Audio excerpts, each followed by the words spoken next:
Not Quite Right features discussions that are unfiltered and uncensored and may include themes that are inappropriate for younger listeners. Also, I swear a lot.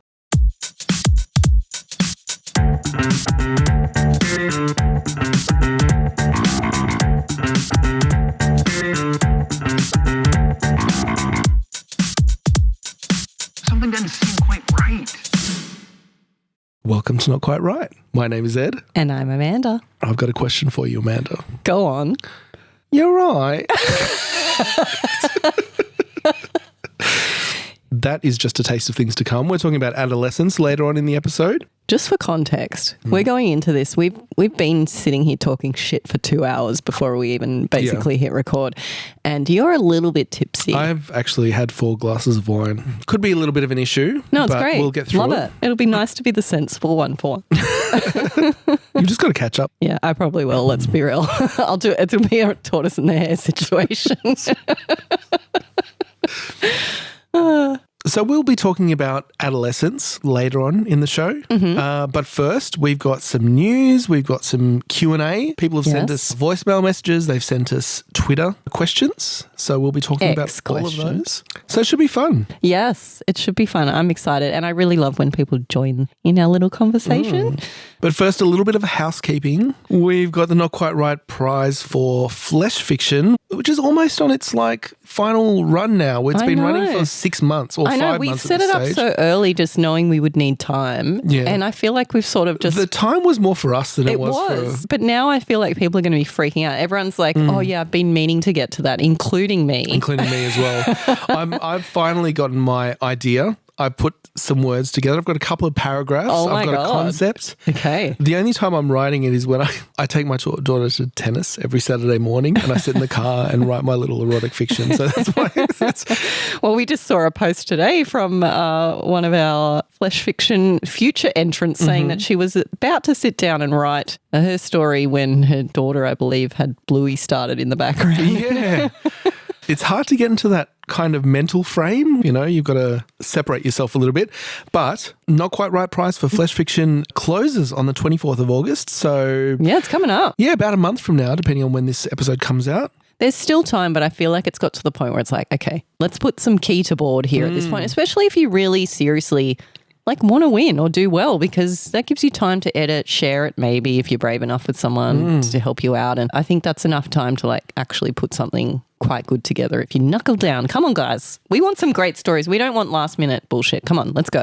So the Not Quite Right prize for flesh fiction is our free erotic short story competition, 1,500 words limit, $1,000 in cash prizes, plus an array, an assortment of spicy prizes. Some might say a bevy. I don't know what is the collective noun of weird sex toys, but an arousal of an arousal of dildos, if you will. Indeed, I do feel they're a bit skewed potentially. The appeal of our prizes. They are a little bit female skewed, but there's something for everyone. I feel if you don't like dildos, there's wine. Yeah, there's money. Yeah, there's money. Men like money. Books. Men like wine. There's books. Men like dildos, I think, as well. Yeah, well, Hashtag not all men. There's more than just dildos. There's vibrators. There's remote control vibrators. There's something called a grinder, which I didn't know what that was, but I've used my imagination. I think I've figured it out. Yeah. You know what there isn't? What? A vajankle. If you want to know what that is, you'll have to listen to our Patreon episode, which will air at some point once we get the Patreon together. Yeah, we're going to store that one up, that little combo. But how many? We've got quite a few entries already. I think it's nearing about 200 is where we're getting at least an entry a day and have been this whole time. I know people are starting to actually knuckle down at this point because they're realising that the deadline's coming up. And I don't know about you, but I have been dipping in every now and then to have a little read and see what's coming in. But it's been ramping up because I haven't been able to keep up with all of the new entries that come in. So I've just I haven't actually read any for a little while. Dipping my toes in the pool, as they say. And just a reminder, because we've had this question a few times about how explicit can I be, and am I going to offend you? Am I going to pull myself out of the running because sorry, I said pull myself. Just for context, by the way, for those who haven't been listening in, this is the innuendo jar, right? Innuendo. Yep. And the rule is that every time we make some sort of sexual innuendo, we've got to chuck $1 in there. So it's getting quite good now. There's actually also a $20 There's a note note. in there. There's actual cash money in there. Yeah. It's like our little swear jar, but for naughty jokes. So anyway, just a reminder, you can be as explicit as you like, as you're comfortable with. There's no... No. Go beyond your comfort zone. Come on, people. I mean, I think a lot of people are doing this for the first time. Like we've got a lot of flash fiction fans who are doing this for the first time or like early days. I think you actually do have to go outside your comfort zone. I think if you're writing what you're comfortable with, it's probably not enough. Yeah. I think you really have to test yourself and say, you know what, I'm actually going to put myself out there. I'm going to say or write something that's potentially embarrassing or potentially revealing about me and the way my brain works or whatever it is. And just trust that like it will be received well, you know what I mean? Like trust that we get it. Trust that it's a story and you're expressing yourself and we're all human beings. I don't know. I don't know if that makes sense, but No, it's totally right. And we do have a privacy policy, so we're not going to reveal your, you can choose a pen name. We're not going to reveal your real name if you don't want us to. If you want us to, we will.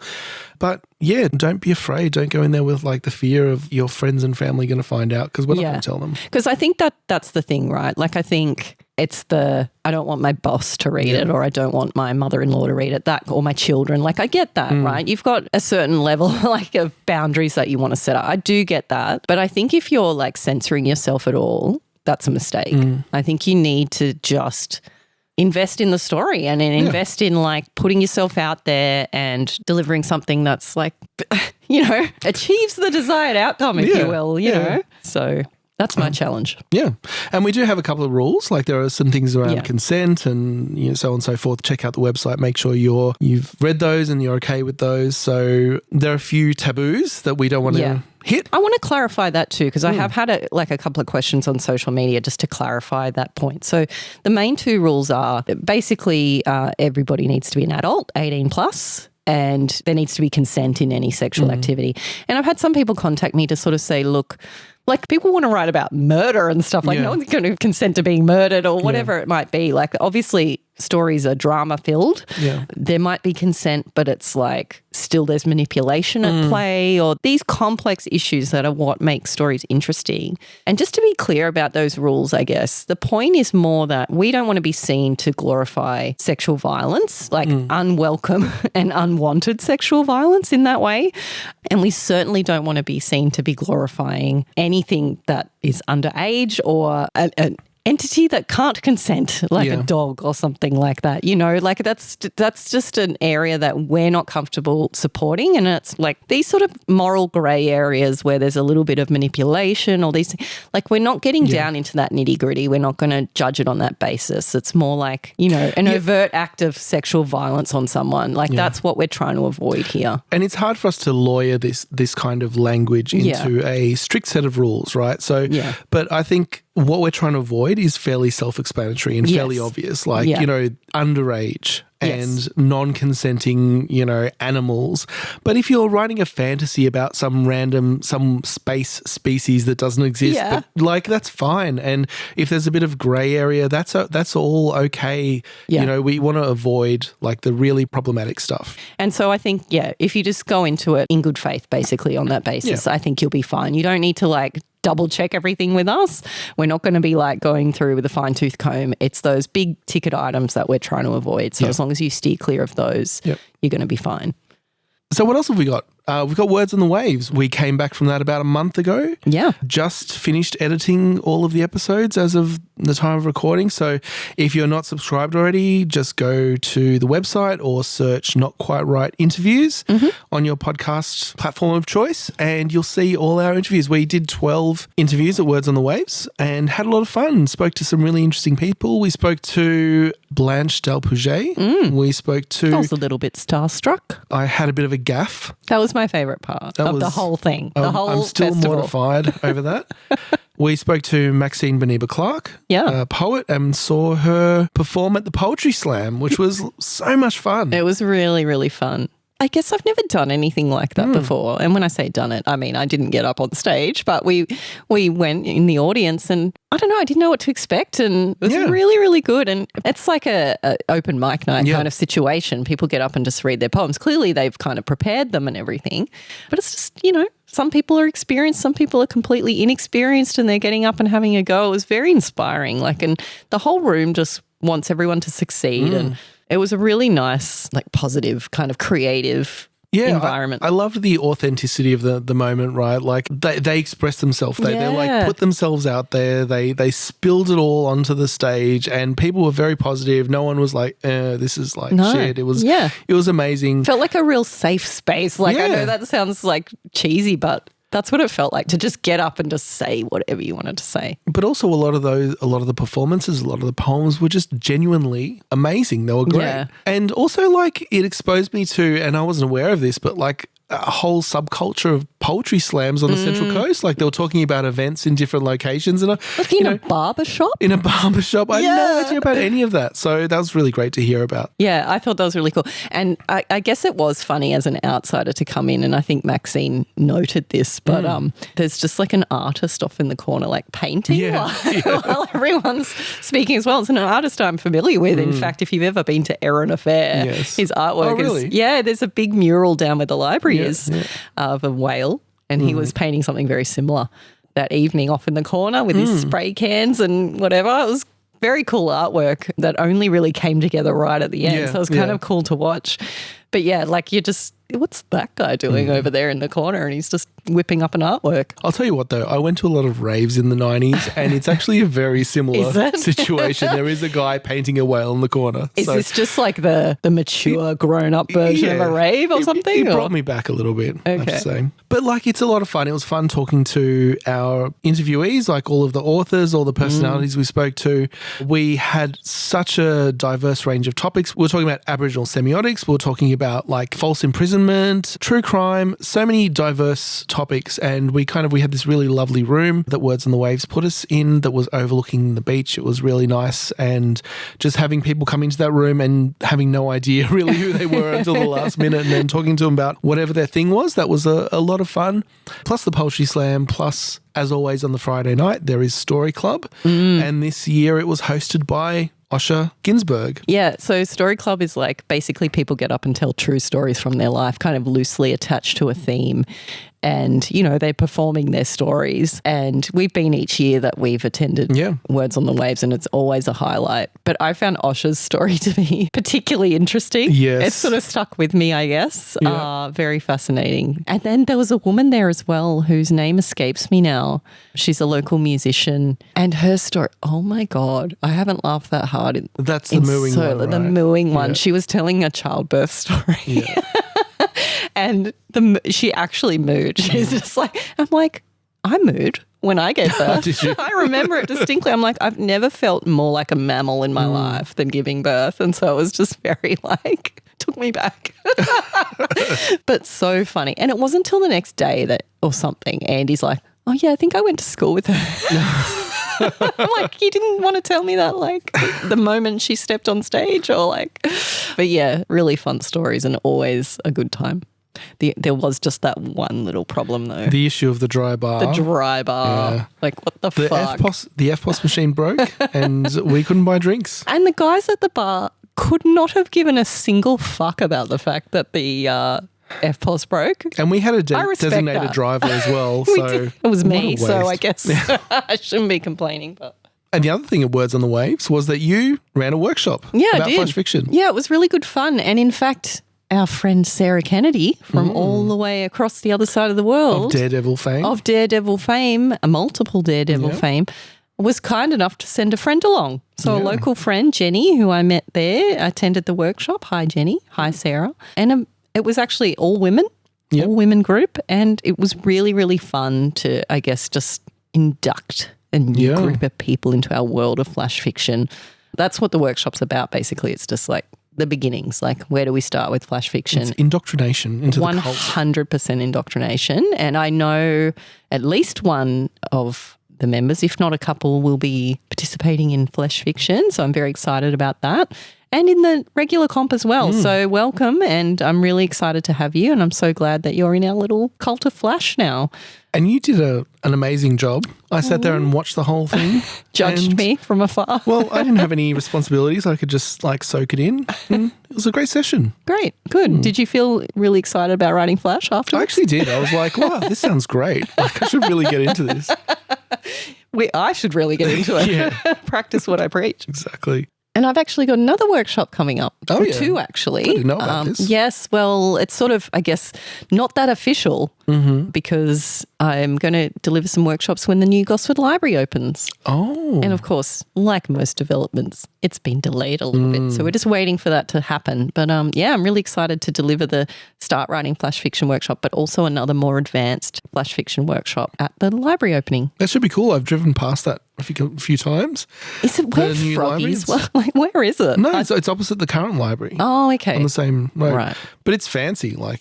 Ooh. Yeah, looks like it's going to be fancy. I'm excited. And I'm keen to deliver this sort of more advanced one too, because of course, most people I know are already into flash fiction. Yeah. So just taking it up a notch a little as well will be good fun. So if you're around, if you're in the region, Sydney to Newcastle kind of area, come along, join us. Yeah, Come let give me your know when it's opinions. there. I'll come along. You're going to sit in the back I wanna and hear judge the me? tips. No, tell me how to do this shit. I don't know. So other news. And this is a fairly big one for me, I think. So I was looking at the list of our podcast releases in our little podcast app, and I noticed that we're almost at 100. Oh. And so this is like counting all of our regular episodes, all of our extra prize-related episodes, all the Daredevils, all of our interviews over the last almost 3 years that we've been doing the podcast. Yeah. So we're almost at episode 100. So calculated it out, and episode 100, strangely enough, is going to be regular episode 23, which will be our next episode. What? So a little bit weird, but we're approaching our 100th episode. At episode 23. At episode 23. I mean, that's very not quite right, inverted commas. It just goes to show how much other stuff we do apart from our regular podcast episodes. True. But yeah, 100 episodes, and we celebrate our wins, and this is a milestone. Yeah. We started this podcast 3 years ago, and we've just been kind of chugging along doing it. The prizes come in, words on the waves, all this stuff. So episode 23, which is our next regular episode. I think it'll probably come out after our July long list, short list episode. We're going to make that our official 100th episode You're gonna have celebration. A party? Oh, why not? Have a cake and shit. Okay. Any excuse for a have a cake. cake. Yeah. We definitely have some wine. So what I'd like to do on that episode is just reminisce and look back on the last few years. Do we get the Vaseline lens and just start doing these flashbacks? I do like. Yeah, so what are the highlights? What are the things that we love? Because I look back over our episode catalogue, and there's so many funny moments and so many things that I enjoy. I like to talk about them. Oh my God, are we going to do one of those Christmas specials? Where you do the little flashbacks. And I play the little... And there's this really flimsy storyline where you reference shit. What are they called? A flashback. Oh, a clip show. Oh, clip show. Yeah. Are we going to do that? Let's do that. We could. But we invite our listeners as well to let us know on social media what were your favourite moments of Not Quite Right from the last 3 years. Sounds good. Yeah, so I have my favourites and you have your favourites, no doubt. But Many of which made the cutting room floor. Yeah. Look, there's a lot of material on the cutting room floor. No, but that's exciting. Well, I hope people will celebrate with us. I don't want it to just be you and me sitting here awkwardly with the crickets literally chirping outside. It would be nice. It would be nice to have people phone in, inverted commas. So please do. We'd love to hear your voice. Literally send us a voicemail, send us an email, send us a tweet. Whatever. Yeah. We'll take it. Send us a DM. Send us a letter. We've got a PO box on the website. A sext, Send us a VHS tape. Oh, you could do that. You could if you wanted. All right. I wouldn't know what to do with it, but you could. Send us a dick pic, whatever. Roxanne, we're looking at you. Oh, I actually pulled my back. You pulled your vaccine. Send us a dick pic you were so excited. No, I can't somehow. I don't know. Oh, are you okay? You're so old. Holy shit. I know. Is this what it's like? Should I just shoot myself now before I get to your age? I think it's those moments of like, should I just shoot myself? Just get closer and closer together as you get older, and then you're like at the moment they're now every couple of months, but it's just going to get closer and closer. Till it's this constant voice in your head. Yeah. Oh dear. Are you okay though? I'm fine. You really put your back into it. I did. Yeah, so please celebrate with us. Let us know like what your favorite moments are. We'd love to hear them. I really can't wait to talk about like all of those, oscillating penis moments of the past couple of years. I've had so much fun doing this podcast, and yeah, I'm really looking forward to that. Yeah, me too. I've literally Okay, go. Go take some sort of like Voltaren or some shit. So let's get into some Q&A. We've got quite a few emails, voicemail messages, tweets, or X's, as you like to call them. No, I you didn't. earlier on corrected me. I didn't say X's as like called? An actual post. Listen. No need to get defensive. As I attack you. Anyway, we received quite a number of messages from our listeners. So in different formats. So let's go through them. So this email comes from an anonymous entrant who is a former daredevil writing to us about their experience as a daredevil. And they say, you and Ed have helped me realise that short time frame writing is not my strength. As soon as I submit a piece, I want to rewrite it. It's a skill that some people have. I'm not one of them. What do you think about that? I think that just sounds like typical writer lack of confidence. You're so sensitive to that criticism and you take it on as if that's who you are. It's like just because that's sometimes how it goes doesn't mean that's all you're capable of or whatever. So I guess I just hesitate for anyone to sort of put themselves in a box. But having said that, it's good to recognize your strengths and weaknesses too. Like we all have them. We all have our strengths and weaknesses, and not even strengths and weaknesses, but like this is what I prefer to do. Like that's good. Yeah. Great. You've realized that. I guess it's sad to me. Like I hate to think that we've put someone off writing comps. Like, you've entered writing comps and you've decided like it's not for you because maybe you didn't get the result you were after or the response was maybe feeding some of those insecurities that you had about your writing. I guess to me, it's like there's two sides to this. Like to some extent, great. Recognize the things that you're good at and that you enjoy and pursue those things. Like that's important. But also don't limit yourself. Like if there is a side of things that you feel like is a weakness, that's just something you can work on. It's not like, you are incapable of doing it. It's a tricky one because like as the people who are doing the critique, there's always the worry, when we're talking about it, that we're going to discourage someone. And that's, we've said it before, that's not what we want to do. That's not what we're trying to do. We're not trying to discourage people or ever say like you're not good at writing, you shouldn't be writing. That's not it. We're trying to point out what we think would improve a story, what we think works, what we think doesn't work. And it's always like it's subjective. And it's our opinion. And we've also said before, you and I have submitted so much shit to writing comps in the past as well, and maybe in the future. Like that's always going to happen. It's the nature of this kind of time crunch based competition is that, you're going to get a varying amount of quality and a varying amount of inspiration that just hits you. It's got to be the right thing at the right time. It's a craft you can build. But it's also there's luck. Yeah, there's a lot of variance and there's a lot of luck, right? So never judge yourself by like the last thing that you wrote. You shouldn't put all of your kind of ego into that one basket of being that represents me. So the writer here is expressing themselves saying that they don't think that this is for them, I guess. And like maybe it isn't the right time for you. This kind of thing comes in waves and comes in cycles for people. Like people get really into comps for a while. Maybe they want to take a step back. Maybe they want to get into them later. Maybe they want to kind of move into longer fiction. Maybe they've been writing longer fiction. They want to move into shorter fiction. You've got to find what inspires you. And what inspires you is not going to inspire you forever and ever necessarily. So there are times when you might want to do comps. There's times when you might want to focus on like your novel. So I'm very sympathetic to this view of like I've thought about it and for the moment I'm going to do something else. But what I really don't want people to think is like, this is not for me because I'm not good enough. Yeah. Because it's a skill that you can work on and you can nurture and develop. And you can also just get fucking lucky some rounds and then not. Like the muse can just show up or not, and that's just luck. Like you've got a weekend. Like it's not always about the talent. Yeah. And I think the more you're exposed to this stuff, the more that you listen to podcasts like this or other podcasts or read, great short fiction, the more exposed you are, the better that you become. So it's not like an innate natural thing that people have. It's something that you work at and that you can improve if you want to. And not everyone wants to. Yeah. And that's perfectly fine. I think to some extent there's an innate quality. I think there are certainly people who naturally find it easier to write excellent fiction. Doesn't mean they get it right every time either, but probably get it right more naturally more often. It's really difficult for me personally. I find this critiquing thing very challenging for me personally because I really want to encourage people. But I have this analytical mindset that's like, oh, I can see you could do this and you could do that. And I'm not saying I'm always right either, but I can certainly analyse and have ideas and think of ways to change or make something maybe, in my view, better. Yep.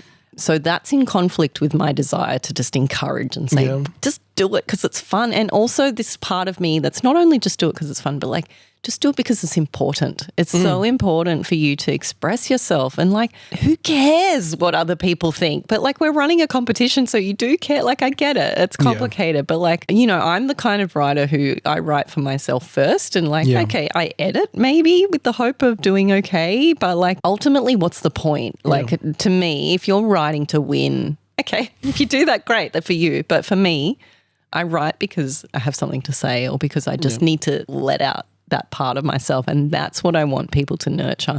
And the idea that you would censor yourself or that you would judge yourself harshly and say, I'm not good enough to even do that is just so sad to me. Like, forget that. Forget it. It's not about the prize. It's not about the money. It's about competing. It's about doing it. It's about showing up. Like, all of that stuff is so important to me. So there's two conflicting sides where one part of me is like analytical and thinking like, let's get up there. Let's try and win. And then the other part is like, who gives a fuck?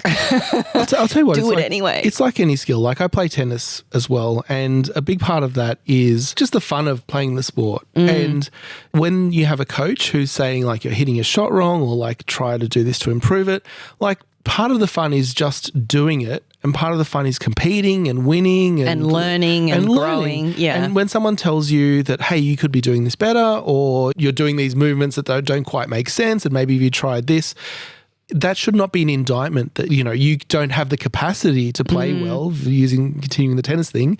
It just means that like you've got something to learn, and everyone's got something to learn. Yeah. But I also respect this idea of like really following your instincts. And if your instincts are telling you like it's not serving me to enter comps now, and if that's sincere and not just like an ego thing where you're bruised and like reacting and being defensive, if you genuinely acknowledge in yourself and like look deep within yourself and think this is not serving me, then that I respect massively. You should listen to that and you should do what lights you up. Yeah. And if that's not comps, who cares? Like whatever, like what lights you up? I don't know. Like that's going to be different for everybody. And I know for myself, for example, like I've banned myself from entering comps this year because this lights me up and I want to put my energy into this right now. That's not to say comps won't, and they do, the siren song of the comp. Yeah, maybe you banned yourself, but you've entered a couple. So. Accidentally slipped and entered a couple, but like it's hard because I hear it, but at the same time, like I know I do not have the time or capacity at the moment to do that. So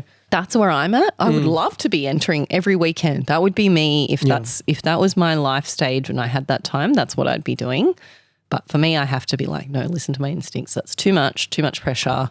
I'll have a break. Yeah. And look, when I come back to it, I'll be coming back with gusto kind of thing. So I guess I respect really listening to yourself and following the path that you as a creative person think is best suited to you, and like thriving then. Do you know what I mean? Like if you're beating your head against a brick wall, that's no good. Like if you find the way to thrive, that's ultimately like the best solution. Totally.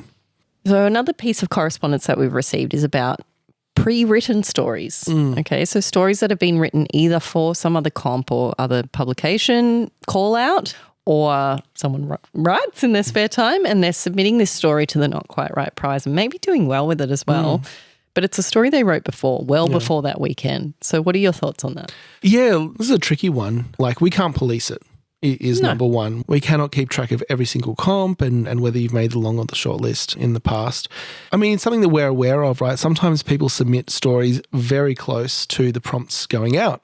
So if you submit a story like an hour after the prompts dropped. And it's pretty polished. You probably haven't written it in response to the prompts.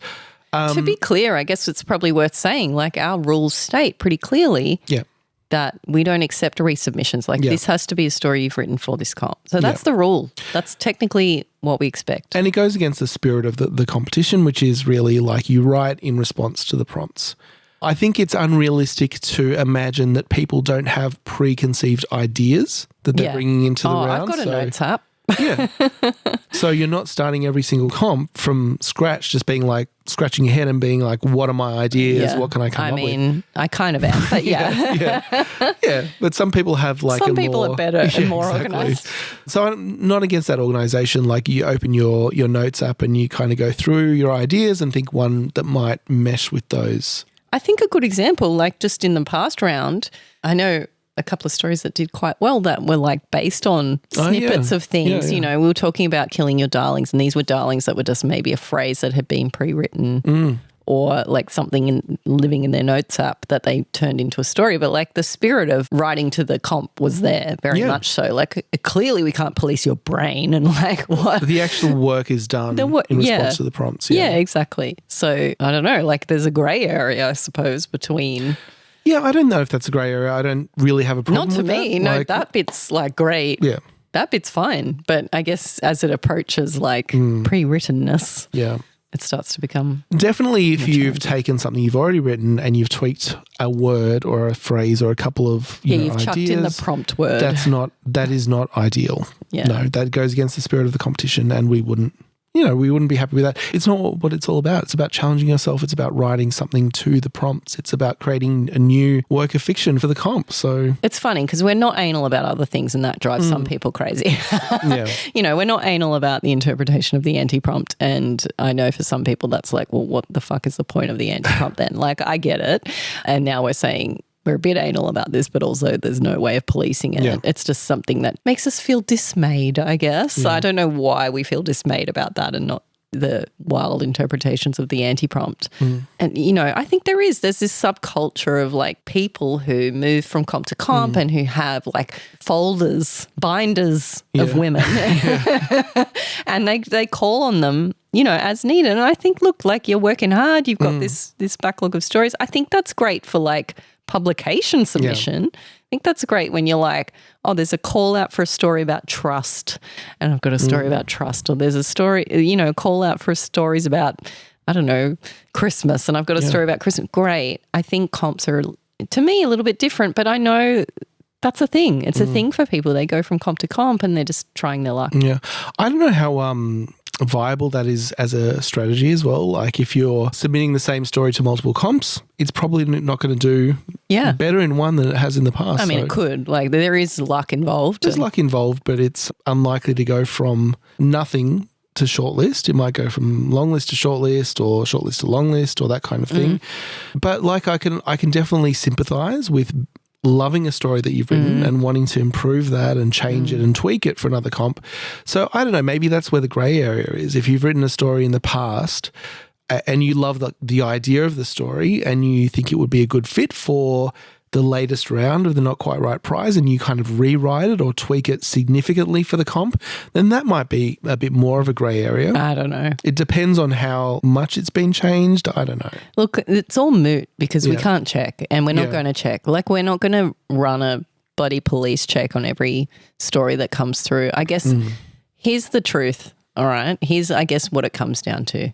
If we chose a winning story and we found out that that story had been previously submitted elsewhere or like shopped around, I'd still pay the prize money. Yeah. But I'd be really sad about it. And I'd feel sad. Yeah. It's that simple. Like I'm not angry. I'm just disappointed. Yeah. No, true. And if we got to the stage where we were about to select a winner or a shortlist and we found that out, then it wouldn't make the cut. It wouldn't. I think it wouldn't. And so why are we anal about this? I guess for me, it's the spirit of the thing, right? It's like, the point of the comp is to be creative, to challenge yourself. And I guess that maybe that's why we're more flexible on the anti-prompt, because it's like, we don't want to box you in and say it has to be a certain way. Like we're getting amazing stories that have just been inspired by these prompts. Like that's what we're aiming to achieve, not an edited version of something that's gone elsewhere. Like we want new stuff. We want inspiration. We want that spark of creativity. And imperfect maybe. It's only been a weekend. That's okay. You can edit it later and submit to publications later. Like absolutely all for that, right? Like when you write a story and either it didn't make the long list or it did or whatever, and you're like, you know what? I love this story. I'm going to shop it around to lit mags. That I love. That's great. All right. So next item on the agenda. There is a controversy that has taken over the internet by the name of Fizzlegate. #Fizzlegate. Tell us about that. Okay. So, in the last round of the competition, we made some disparaging comments about a particular story. Which episode was this? This was in the comp, right? The fucking long list and such as. Getting all belligerent. I just asked you a fucking question, man. You were belligerent. We're both belligerent. Okay? As long as we're both belligerent, it's fine. Now I'm drunk. That's the problem. So Fizzlegate. Basically in the long list and short list episodes of the April round, we're talking about this story and we're kind of alluding to it that would have made the shortlist and didn't quite make it because the ending fizzled out.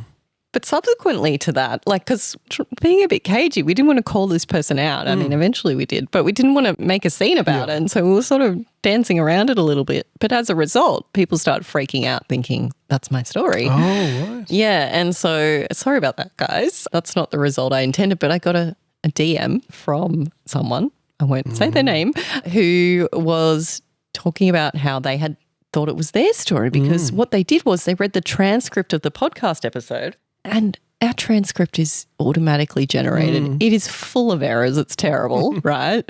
And the transcript had paired this person's name and story title with the description of a story that had fizzled out. And so they went to their writers group in a panic and said, oh my God, it's me. And they're like, no, just listen. If you listen to the episode, it's not you. So it got dubbed Fizzlegate apparently. But the good news is, so there's a bit of good news because obviously no one wants to be on the receiving end of Fizzlegate. No one wants to be that person whose story supposedly fizzled out at the end. But we got a lovely little message from Fizzlegate himself. The Fizzle-E. The Fizzle-E. The Fizzler, I think. Oh, the Fizzler, yes. And he's actually wanted to share with us that he has submitted his story called Choices, which is the one that we said fizzled at the end, to the Flash 500 contest. And the feedback they provided is the ending finishes the story perfectly. Which goes to show how subjective this really all is. Seriously. So well it's done, either Tom. it's either Fizzlegate or it's perfect. Yeah. It's like Schrodinger's ending. Yeah. And I mean, look, that's the tricky thing as well. We're reading these stories in the context of comparing the top, 8 or 9 or 10 and trying to work out which one makes the cut. So we're thinking this one hasn't handled the ending as well as this one, and this one has done, X better than the other one. But when you read these stories in isolation, you might have different thoughts. But it's not just that either. It's like we're coming at it with our own prejudices and we fully acknowledge that. Like we can't pretend we don't have them. And it's not like I go into a story primed to hate it ever. Yeah. Like, this was a story that I really liked actually. But, there's things that are triggers or things that like as a judge that bother you or that make one story seem superior to another or whatever. And ultimately it could be different on a different day. So I guess I just saw this as a wonderful redemption story basically. Like if you get a result you're not stoked about with this comp, and this is not the first time by the way. I know of other authors who've gone on to publication and who've gone on with stories that they're very proud of to have great success elsewhere, and it's like, okay, we just didn't pick up what you're putting down on that particular occasion. Like great, like if you believe in your story, I think that's a good sign that someone else will too. Yeah, and it's not like we didn't pick up what Tom with an H was putting down because you gave him your wild card. Yeah, I did. Like it was actually a really great story. And it came very close to the shortlist. So well done, Tom, and we encourage that, absolutely. We love to share in your success as well. Yeah, if you do get published elsewhere, like tag us, let us know. Like we're so excited to hear when anybody gets, a little nod from this very slim pickings world of publishing.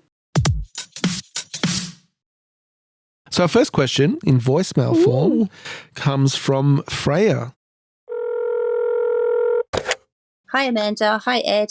It's Freya calling from Queensland, Australia. I wanted to ask you guys about your flash fiction contest. For many of us, it's equally tempting as it is terrifying. So my question is, have you been reading any spicy short stories in preparation for judging?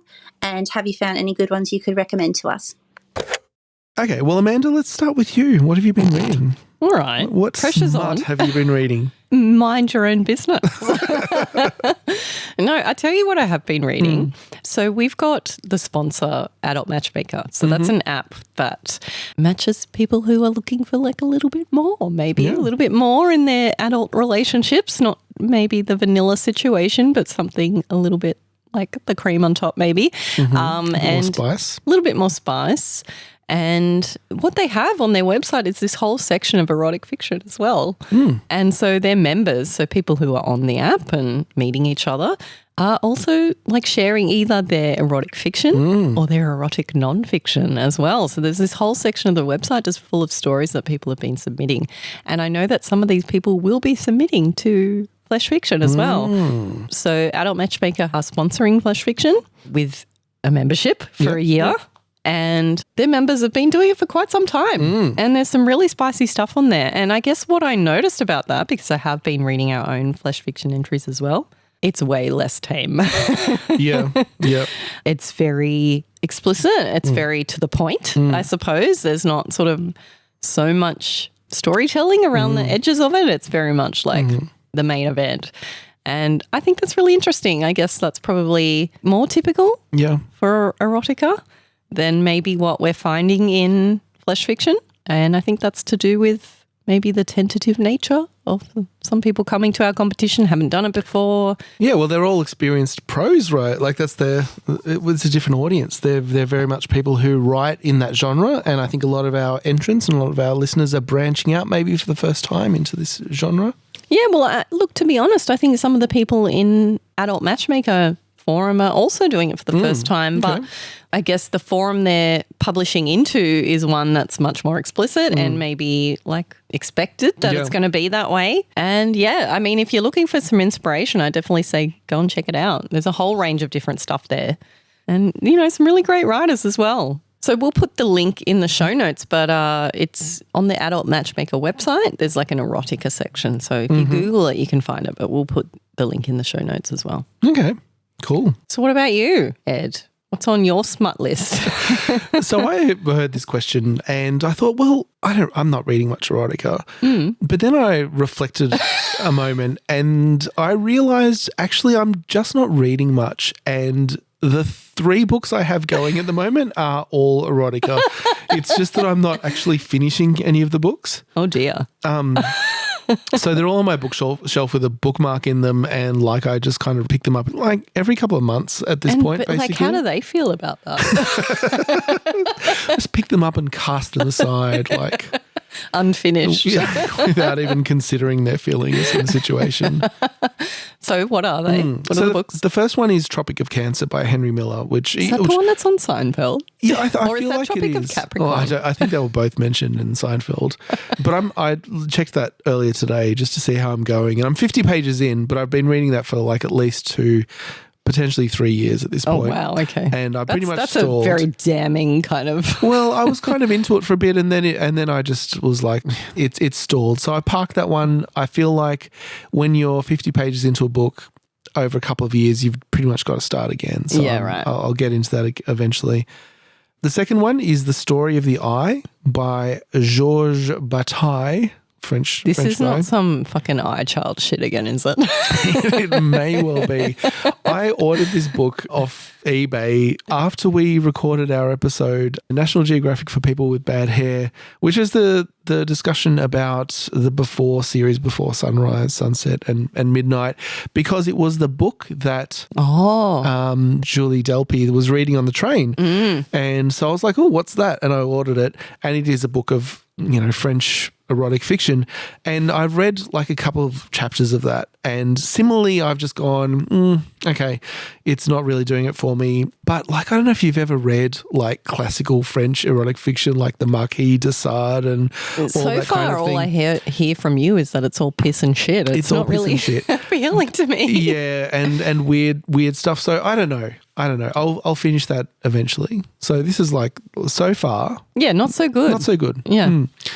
The third one I'm reading is a book called Want by Gillian Anderson of X-Files fame, Agent Scully, most people remember. And she's compiled a book of like women's fantasies. And so I picked this up. I got it from QBD Bookshop. Oh, okay. And yeah, that's very interesting and is very... It's non-fiction, right? Well, it is actually compiled letters that people have submitted, and they're all kind of categorized, and there's a little bit about the people who've submitted. Doesn't it give like stats on the author? Like Yeah, it says demographics? demographic information at the bottom of each story. So weird. It is a little bit weird. Like, doesn't it tell you their income and shit? Yeah, it says something about their income and their So marital weird. status and whether they have kids. It's a really weirdly selected group of demographic information, like why have you chosen, how much money someone makes. Just curious. And, yeah, it's it's like- strange. Yeah. But yeah, that's interesting because you're reading about all these, I don't want to say weird, I don't want to king shame. You but people's- have, because you've said weird like 4 People's times. fantasies can be very specific and very idiosyncratic. I think one of the hooks of the book is that I'm pretty sure one of the fantasies in there is Gillian Anderson's own fantasy, but she hasn't said which one it is. And So- is just any of the demographics like really fucking skewed towards rich or yeah, like one of the demographics is like millionaire and was on X-Files. Like, so that's, I mean, look, the problem with all of these books is that like they're hard to read in your daily life. And I like a physical book. I don't love an e-book. And so like I don't want to go to the kids swimming or whatever it is and pull out like whatever the story of the eye and be like, oh yeah. So you kind of read when you can, I feel like. Yeah. No, I think that's fair enough. Look, basically your little summary there tells me that everyone should just get onto Adult Matchmaker instead because Maybe. I think so. And look, they're short stories as well, so it's more similar in that regard. But I guess the other like rec, I suppose, if people are looking for some inspiration, like Chuck Tingle. Oh yeah. Come on. We've done an episode about Chuck Tingle. Yeah, and look, it's a whole other thing. It's more for the lols, for me anyway. I mean, a question mark whether that's actually a thing. But, just someone who, like, forget the nature of it. So just like a quick recap, Chuck Tingle writes these extremely bizarre erotic fiction stories, mainly featuring like either like a concept as the subject of desire or like Bigfoot or a billionaire jet plane, like these really sort of wild out there kind of storylines. So that's, to me, really good fun. But what's really compelling about Chuck Tingle's stuff is that he just writes like without any kind of filter whatsoever and just puts it out there. So I think that's really fun. And, whether you're writing a story about a billionaire jet plane or an actual human being, the idea of just letting yourself go and just letting yourself explore an idea is, to me, really fun. And that's what I want as well. So we're going to have stories that are intense because they're really explicit, but also stories that are just like kind of crazy and wild. Like I think we welcome all of that stuff. What I hope we see more of is the stories that go hard on either of those, or both. And fewer stories where we're tentatively sort of working around the edges. Like just do it. Yeah. Yeah, ultimately. Totally. So Amanda, I've got something for you. I've got a little present for you. Oh God. It was your birthday this week. Oh And my so- God. Okay. Yes, it was. And on my birthday, you gave me a really lovely present of a hand-drawn picture, which is hanging up on my wall, which is amazing. There he is. And I've been stressing about, like, what can I get you for your birthday? Because there's no way I can possibly, like, I would accept a match that. hand-drawn picture from you. I can barely write words on a page, let alone that amazing detailed drawing that you've done. So anyway, I bought you a little present for your birthday. Okay, but you're bringing it up at a very inopportune time, so now I'm but alarmed. it is. It's actually relevant. Oh, okay. But so we're talking about erotic fiction authors, and this author might surprise you as an author of erotic fiction. All right, this is wrapped in actual brown paper. I thought it was this is how it appropriate. arrived at your house. Okay. Oh, James Joyce. So what have you? What are you holding in your hand? I'm holding a very used-looking book. Yes. It's called Selected Joyce Letters, edited by Richard Ellman. The editor's choice of the best letters from James Joyce's 3 great volumes with important additions of previously unpublished letters. So apparently James Joyce wrote some fairly erotic letters to his wife. And Is this like a Napoleon situation, Napoleon Josephine? Maybe. So the reason why the book that you're holding is a million years old is because that was the last edition that they were published in. I think that his estate has said, like, we're not going to publish these anymore. So that's from 1975. It actually arrived from America just yesterday, so good timing. Oh. But I opened it and I was like, oh, where are the erotic letters? And I had to look in the index, but it's actually quite easy because it's a used book. Oh. Just open it. Hang on, where it naturally opens, and you will find there. No, where there's a clear crease in it. That's where the erotic stories are. So maybe This page very is clear. broken. So maybe you can read some excerpts. Okay.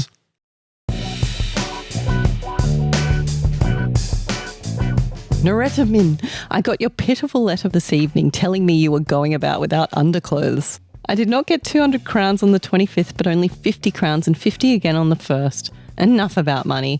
I send you a little banknote and hope you may be able to buy a pretty frilly pair of drawers, at least for yourself out of it. And we'll send you more when I am paid again. Oh, that's hot.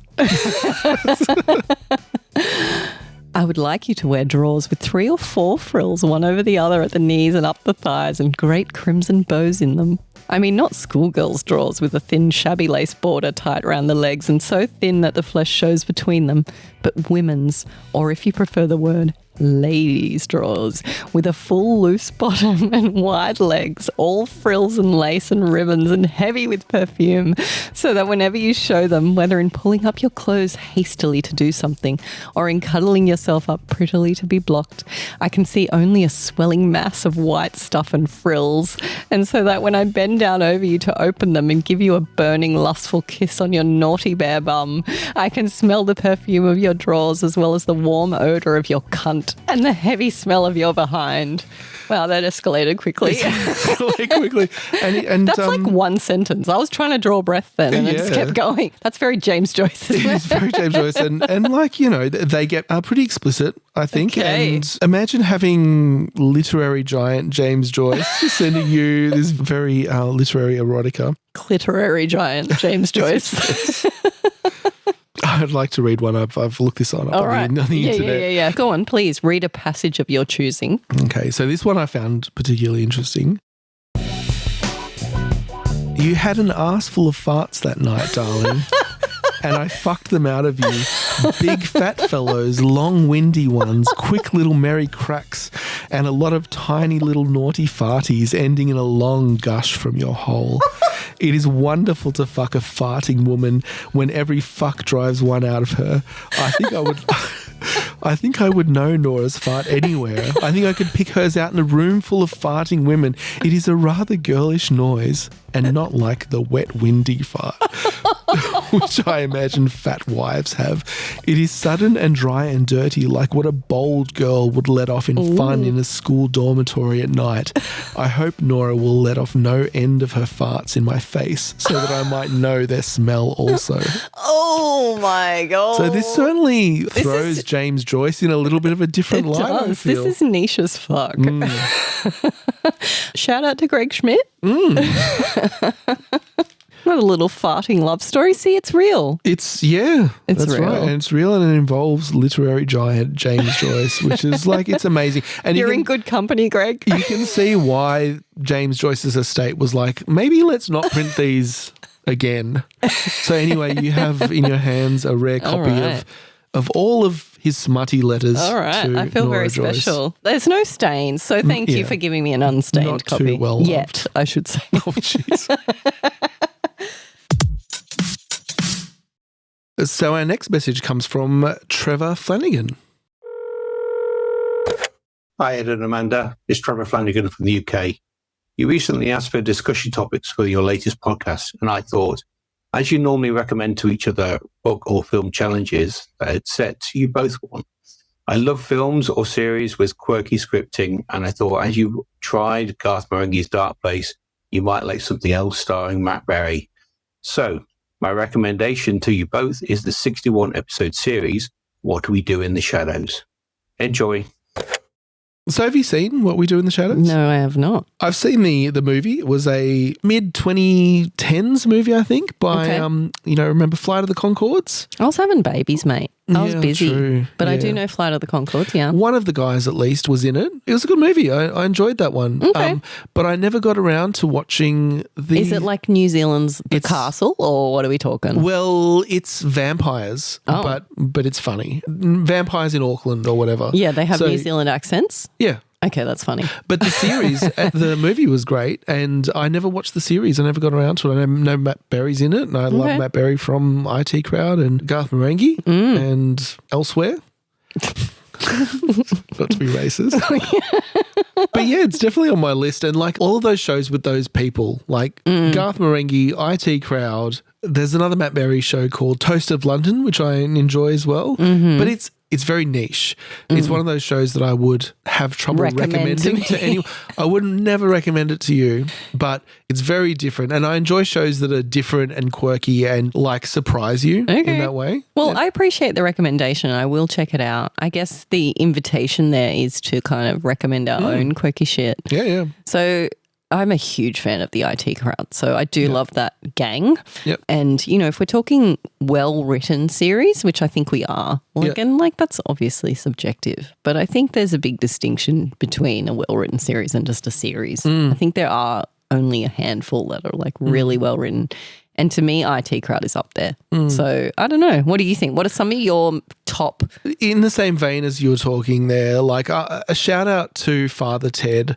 Oh, God. Not again. It's funny. I will have to watch it one of these days. It's an easy watch. The characters are great. 3 short seasons. It's fun. I've got a few other recommendations of shows that I've been watching that I'll call out. And like you talk about well-written shows, everyone talks about like Game of Thrones. Everyone talks about Breaking Bad. Those are shows that are great and there's no point talking about them because we already know about them. So some other ones, I'd like to call out some Nathan Fielder shows. And these ones I would not recommend to you, Amanda, and I probably wouldn't recommend to very many people. But if you're into something that's a little bit different, I would recommend The Rehearsal.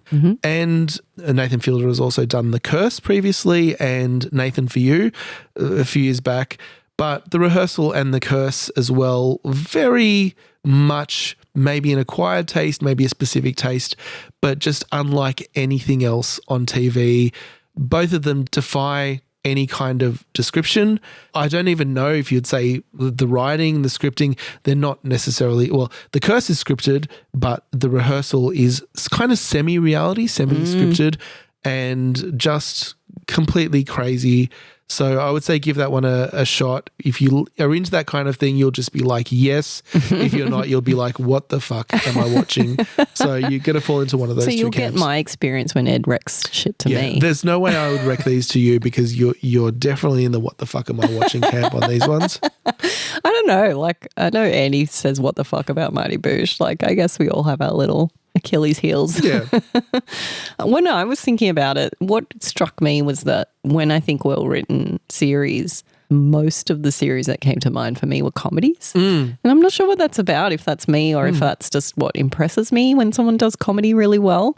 The number one obvious answer to that question is Arrested Development for me. Yeah. And It's not just funny, right? And I think that's the thing. It's not just funny. It's self-referential in a way that's extremely clever. You get rewards for watching it longer because jokes in season 4 will reference jokes in season 1. Yeah.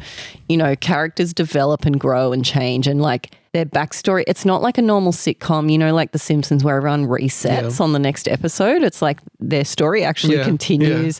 Yeah. You get deeper into it. These running jokes that just develop and grow is so artfully done. It does not hurt that Jason Bateman is in the series, I have to say, but it's so fucking hilarious. Like there's nothing else like it on TV, and it's supposedly this like cult classic comedy. Like why is it not mainstream? I do not understand. It's pretty underrated in my opinion. No one talks about it. Why? Like, I mean, people do. Plenty of people talk about it. Like within my circles, like we know Arrested Development is hilarious, but why was it not up there with Seinfeld? Or like, I don't know. I really don't know. Anyway, so that's number 1, clearly to me.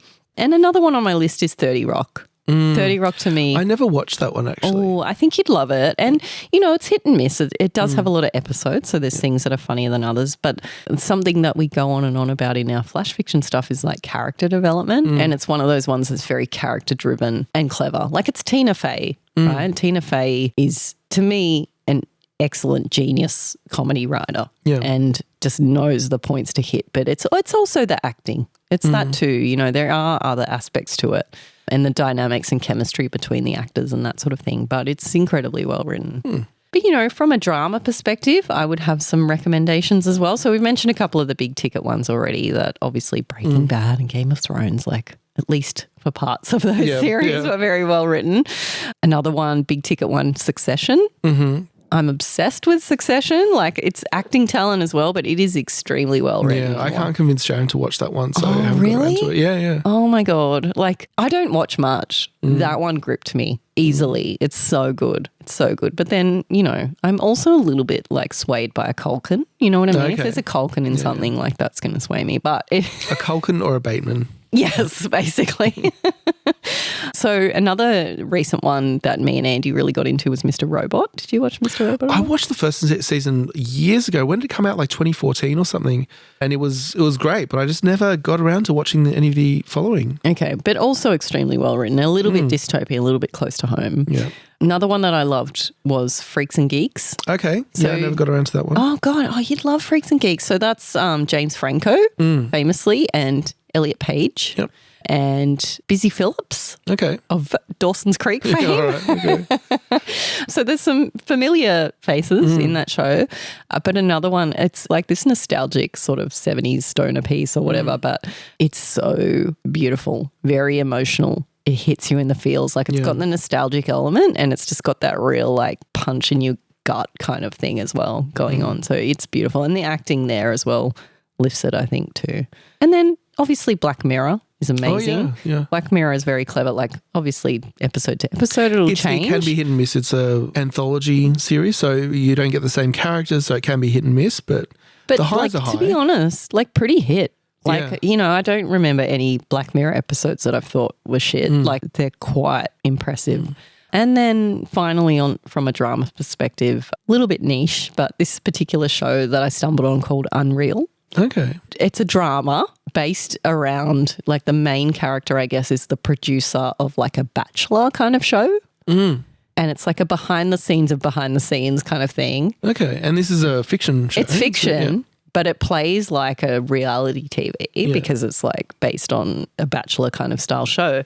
But it's like over the top, but it's quite gripping and will change forever your perspective on reality TV. Yeah. It's incredibly entertaining, fun, just pure trash in a way, but also really well written and kind of eye-opening, I think, as well.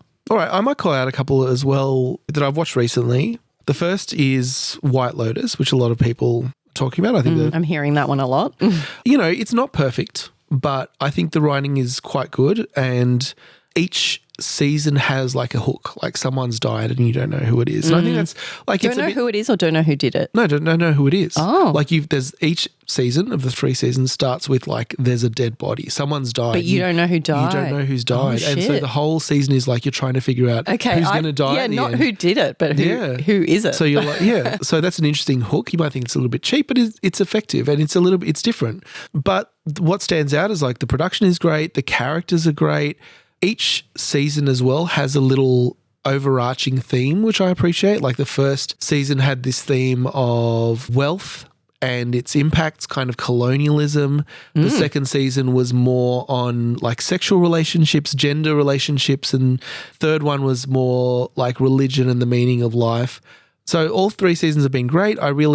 My favorite was probably the second season. It had Aubrey Plaza in it, who I really like. I see. And it's all becoming clear. But it was great. Like the acting is great, the writing is great, and it's very subtle. There's a lot of kind of nuance, and the themes really come through in the story, and you really kind of get to the end and I don't know, you feel like you've learned something or something's been explored more than just like the plot. So anyway, I would recommend White Lotus. Even to you, Amanda, I think you would a lot of people enjoy have recommended White Lotus to me, and I feel like a piece of shit because I haven't watched it yet. Yeah, as you should.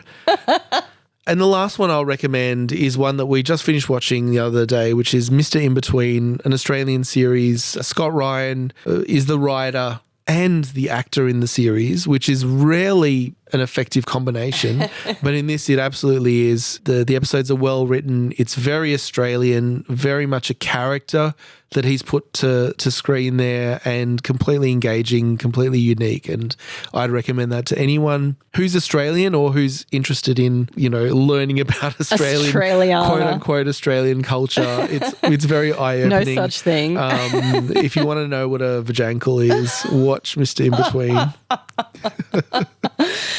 Well, just on the Australian thing, because, you were talking about like Matt Berry and that gang, right? The gang who write a bunch of different comedies and so on. But I wanted to call out some Aussie comedy. Yeah. And now Aussies will probably be familiar with this, but for our international listeners, there's a group called Working Dog Productions, right? Yeah. And they are fucking amazing. Like, it's all hits. Like, well, okay, there's a couple of duds, but they have a lot of really amazing Australian comedy. So they're the guys who wrote The Castle, by the way, but they're probably not really known for writing The Castle, which is interesting. Yeah. What they're probably more known for is their TV series, and there's been a few of them. So Frontline was back in the day, and I remember we actually studied that at school, but it's kind of like so topical even now. So Frontline was a sitcom set around like a current affairs show and just like the bullshit that goes on behind the scenes at a current affairs show, and like the dumbass front man for it and the people who actually keep the show running and all that sort of stuff. It's incredibly fascinating and eye-opening, and I think probably a little bit real, and that's what makes it so compelling. And they also have now another series which is so good that I can't watch it, and that's Utopia. Yeah, it's very much true to life. If you work in a corporate environment, especially dealing with governments in Australia, it really hits home. It hits home so hard. So Utopia is another sitcom, but it's set around like a government department in Australia and just all the red tape and the nonsense that goes on. And yeah, if you work in that space, it's unbearable to watch this show. It is so accurate and so good and so funny, but like just an open wound like kind of situation. Yeah. No, it's too accurate. And also I think Working Dog also did The Hollow Men, which is a government kind of spoof. So I didn't watch Hollow Men. I haven't watched it either.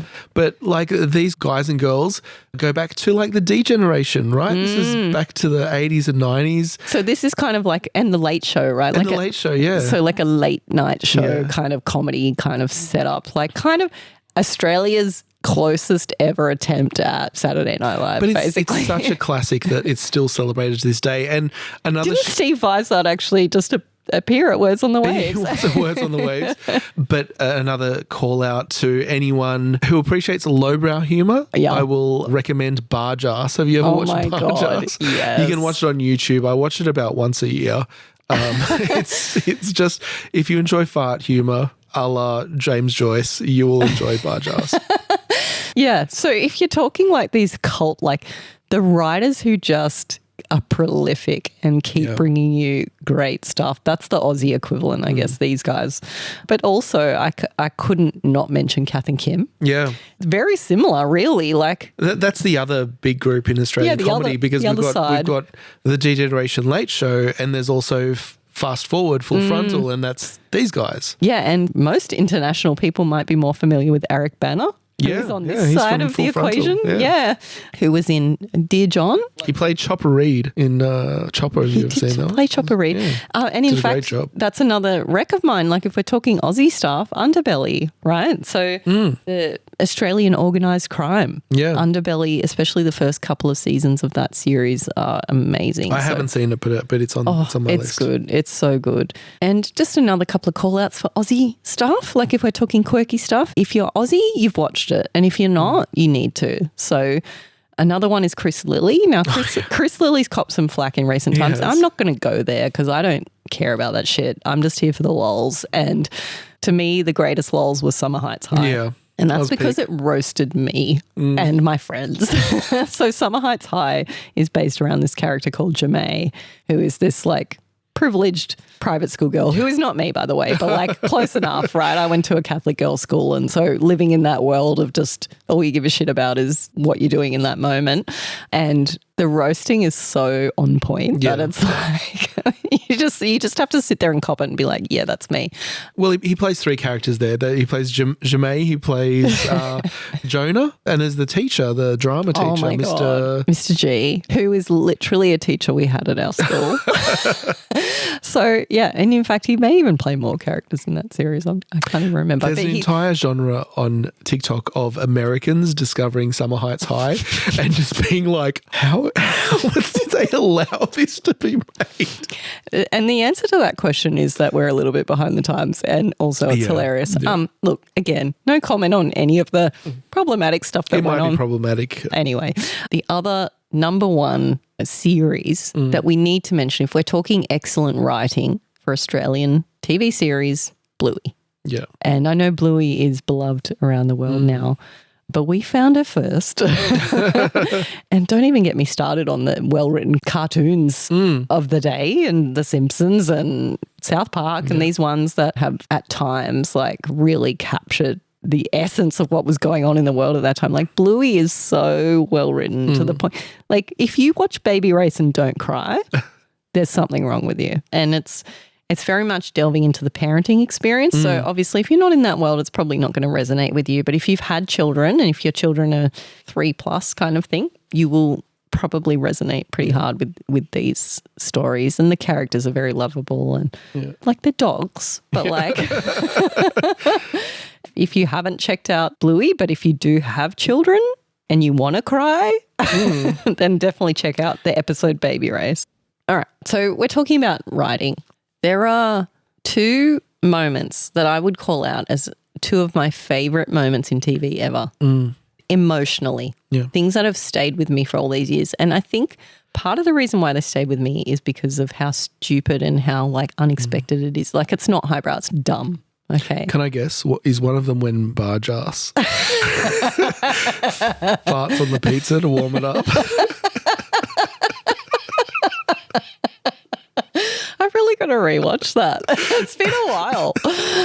No, although I feel like watching it again might spark something. But no, one of the moments is in, I believe it's season 2 of Walking Dead, which I have now given up for dead because by season 84 or whatever we're up to, it jumped the shark and then now it's been consumed by the shark and shut out by the shark. And then the shark has spun off like into another couple of shows. So forget that. But I think season 2, there's this one episode which, spoiler alert, if you're like 15 years behind or whatever it is by now, there's this one scene where we've been following, I guess, the survivors, and then there's zombies in a barn and we learn that one of them is Sophia, the child of Carol. And at that time, it was so shocking. Yeah. And I mean, we look at Game of Thrones and like the Red Wedding and even the beheading of and these moments that are so shocking that is rare to find because, you know, people don't go there because they want to preserve their best characters and like they don't. Like that's like bad for business. And to see something like that when you're not expecting it is like such a delight, I guess. And so like shocking in a real genuine human way of like, what? Yeah. So I remember being really moved by The Walking Dead in that scene and impressed by it from a writing perspective, because it's all the emotional stuff has been leading you to find this moment so shocking. Like it's not just anybody, it's like the worst possible scenario, you know? So there's that. And then even lower brow than zombies is Neighbours. Okay, so Neighbours has always held a special place in my heart. And one of my other top, it's probably number one, honestly, for me, TV moments is this moment where Susan, who has been betrayed by Dr. Carl. I believe I've seen this on YouTube. Yeah. It's outside. Yes. Yeah. On Ramsay Street, you might say. Mm-hmm. And he's been off with Izzy. And not only has he been off with Izzy, she's pregnant. And Susan slaps him across the face. And it is like so, like it's the acting as well. But from a soap, you don't expect that much. You're just like, okay, this is just fluff and it's stupid and who cares, and we're all just having a good time here. It is so compelling. And if you were watching that at the time, you were just like, holy shit, go Susan. Like you were just so happy for her. And even all these years later, whenever that pops up on my feed, and it does pop up on my feed from time to time, I'm just like, fucking yeah, girl. Like do it again. Like all these years later, Carl like deserves another slap. Yeah. You know what I mean? I do. He's got that punchable face though, doesn't he? Sometimes, big time. But yeah. There you go. That's my little love of Neighbours coming out in public. It was never that secret, to be honest. You know, I don't want to bring it to the lowest of the lowbrow right there. We've gone from highbrow to lowbrow. Like, if you want lowbrow, watch some barge ass. It literally, the brow doesn't get any lower without your eyes being actually closed. Although we're about to talk about another TV show in our Get Wrecked segment, which is Adolescence, which is, I don't know, fairly brow intensive. The brow is raised. So should we get to that now? Absolutely. Each episode, Amanda and I take turns recommending each other books or movies that we may not have chosen for ourselves. It's a segment we call Get Wrecked. So I recommended you the TV show Adolescence. What do you think? Well, I mean, unsurprising from like an emotional point of view. Super depressing, but incredibly well written and well acted. Yeah. Like I'm really glad I watched it. Yeah. Well, that's a very different response to like literally every other thing that I've read. So that's a good starting point.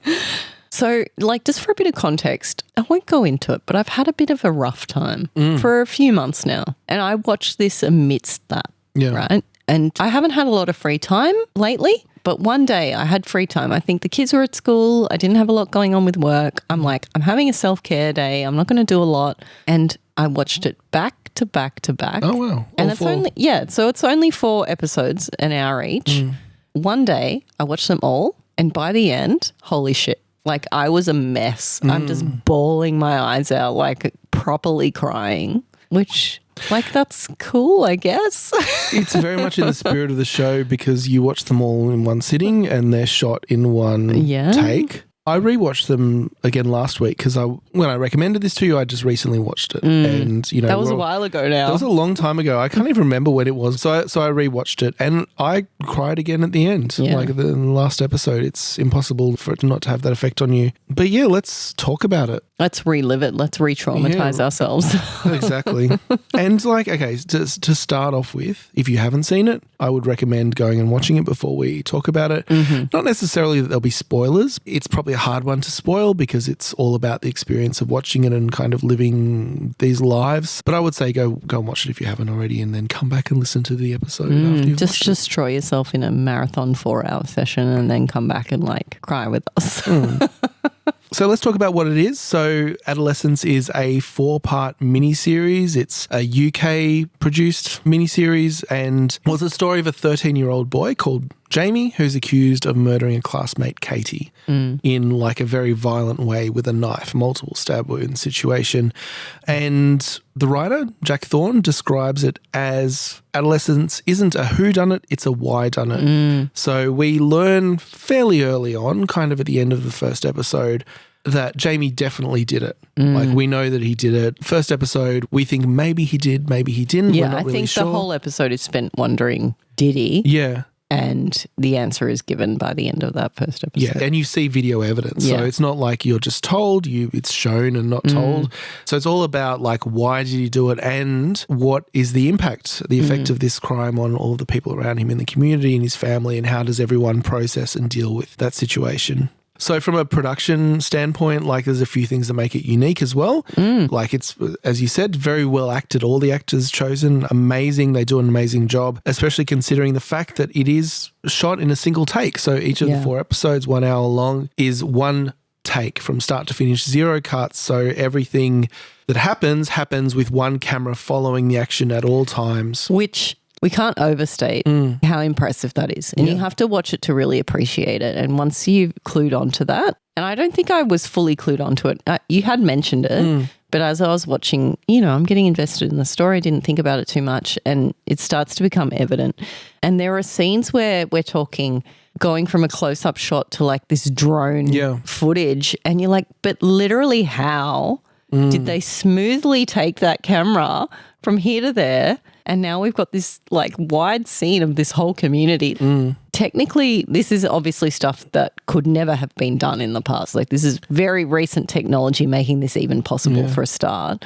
But just from a writing perspective, also, like, to write that in and to understand how these scenes interplay and visually how that's going to work on the screen, like, it's just next level. There are so many challenges there, like, from a writing perspective. Like, we talk about flash fiction and keeping it to one scene and avoiding too many scene breaks and cuts. You cannot have a scene break. You can't just be like, they're here, now they're there. Yeah. You have to write all of the things that you want to express in, like, the moments in between. Like, the first episode is about Jamie being arrested, basically, and then transported to the police station and so on. And so you have to show these moments in between and kind of not make them boring and make them add to the story, make them develop the characters. So there's that writing challenge, and there's also the technical challenge of how do you follow that car around? How do you, like, one mistake and it's all over kind of thing. You accidentally bump the camera on the way into the car and it's all over Red Rover. Like, yeah, so I've got some stats here and a little bit about how they filmed it. So it was one shot, but it wasn't one take. It's not like they nailed it the first time around. And the way that they structured the shooting is that they had 2 takes per day, and then they would reset and like do it again. And so 2 takes per day for a period of time over a number of days. They would do it again, do it again until they got the right shot. So there are 4 episodes. Episode 1 was take 2. Shot on the first day, second take, basically. Episode 2 was take 13. So they did that 13 times. yeah. Episode 3, take 11. And episode 4, take 16. So this is like a week later. Yeah. Like, you've had a week of doing this same scene and then you got to do it again the next week. And so that's like a full-time job. And obviously, like, it's not just you turn up and you like do the lines. These are really emotional performances. They're also really, we're talking about one shot. They're not easy shots. The technical complexity, like, they change locations. There's one scene where a kid runs through the window and the camera has to follow him out through the window. There's the drone shot you mentioned, so technically very difficult to pull off. And then in between, they're giving these really emotional performances, not just remembering their lines, but like having to Like emote on them. deep, As if it's the first time that it's coming out every time, 5 days a week. And like, this is 4 episodes. So that's like a month of just like pouring your heart out there. And so amazing performances from all of the actors there. I just want to maybe give a little outline of the episodes, not point by point or beat by beat. As we've said, it's very continuous. But the first episode deals with the arrest of Jamie. And it opens with a shot in the car of Detective Inspector Bascom, who is the officer leading the arrest, along with his partner, Detective Frank, as well. And this is before the arrest, and obviously you don't know the rest is about to happen. But what's interesting is like the tone it starts on and what's happening in that scene. And like, do you remember what's happening in that scene? Yeah, they're just talking about like Detective Bascom. He's trying to give up cigarettes, and so he's eating apples a lot. Yeah. And he's also talking about his son, and his son has been like school refusal. He's a teenager and not wanting to go to school, and he's dealing with that. And I think the implication is that he himself was kind of like a cool guy at school and found that easy, and his son maybe doesn't so much. And so he's finding it hard to relate to his son and talking about how he's the soft touch and he'll let his son just off. And so he's leaving it to his wife to tell the son to go to school, like all of these things, like very day-to-day kind of things. So not to do with the current story at that point. Yeah. I don't know about you, but like watching this, it's giving huge shades of Blake Snyder and Save the Cat. Like we were talking when in our Save the Cat episode, we were talking about Pulp Fiction and how it's the quarter pounder conversation or whatever. And like that's just humanizing these guys. And then next thing you know, it's like a bloodbath or whatever. And so in this case, we've got this humanizing scene. We're just talking about, I'm trying to cut down on cigarettes, I'm eating apples, and my son won't go to school, and chit-chat and whatever, talking about just normal stuff. And then next thing you know, they're busting down the door of like just a normal house and arresting a young teenage boy. Yeah. Telling the mother and sister to like get on the ground. Like it's a proper raid on the house with like machine guns and whatever. Like this is not just an arrest. It's almost exactly like, now that you've mentioned that, it's almost exactly parallel to that opening scene of Pulp Fiction where they're like, you know, Royale with cheese, and then they walk in and they're like, get on the ground. Yeah. That's exactly what it is, right? And whether that's consciously done or not, that's exactly what's happening. We've just got this completely normal start. And watching it, if you're watching that for the first time, in this world that we live in now, that's slow. They're talking about apples. Not my son. It's so slow, and they're just sitting in a car. It's very grey visually as well. It's like very grey and boring and not a lot going on. And next thing you know, they're breaking down doors. But I'll tell you what I love about that scene as well, going back to this idea of this is a why done it. I've got this spreadsheet here, this table in my notes. With the themes and the components that link in with the themes. And I'm not going to talk about every single point, but like I want to see the spreadsheet. Well, we can talk, you have to publish your spreadsheet. We can go through it. But and this kind of comes back to why I think this is such a great show. The discourse around this show is very much around the red pill stuff, you know, the Andrew Tate stuff. But what I think this show does really well is it points to this whole host of societal issues. And from the very opening scene, it's giving you reasons. And we see this discussion with Detective Bascom with his partner. And what do we hear? We hear his son is trying to get out of school because he's sick, allegedly. He calls his dad because he's a soft touch, and his dad palms it off to his mum. So that's already one little societal clue about parental relationships, the role of men and women in society, and how the responsibilities fall on various people. So right off in the outset, even in this little kind of Royale with cheese discussion, we're getting the beginnings of that exploration of why Jamie did it. And there's the whole series is filled with these little moments, but that's the very first one. And then we go straight into the arrest scene. So as you say, they knock down the door, and you know the family's at home. They're just waking up basically to start the day. And a totally normal family, seeming family. Yeah, and it's the Miller family. I didn't notice this until rewatch, but husband is called Eddie, wife is called Amanda. It's like it's like a Holly Sadowski story.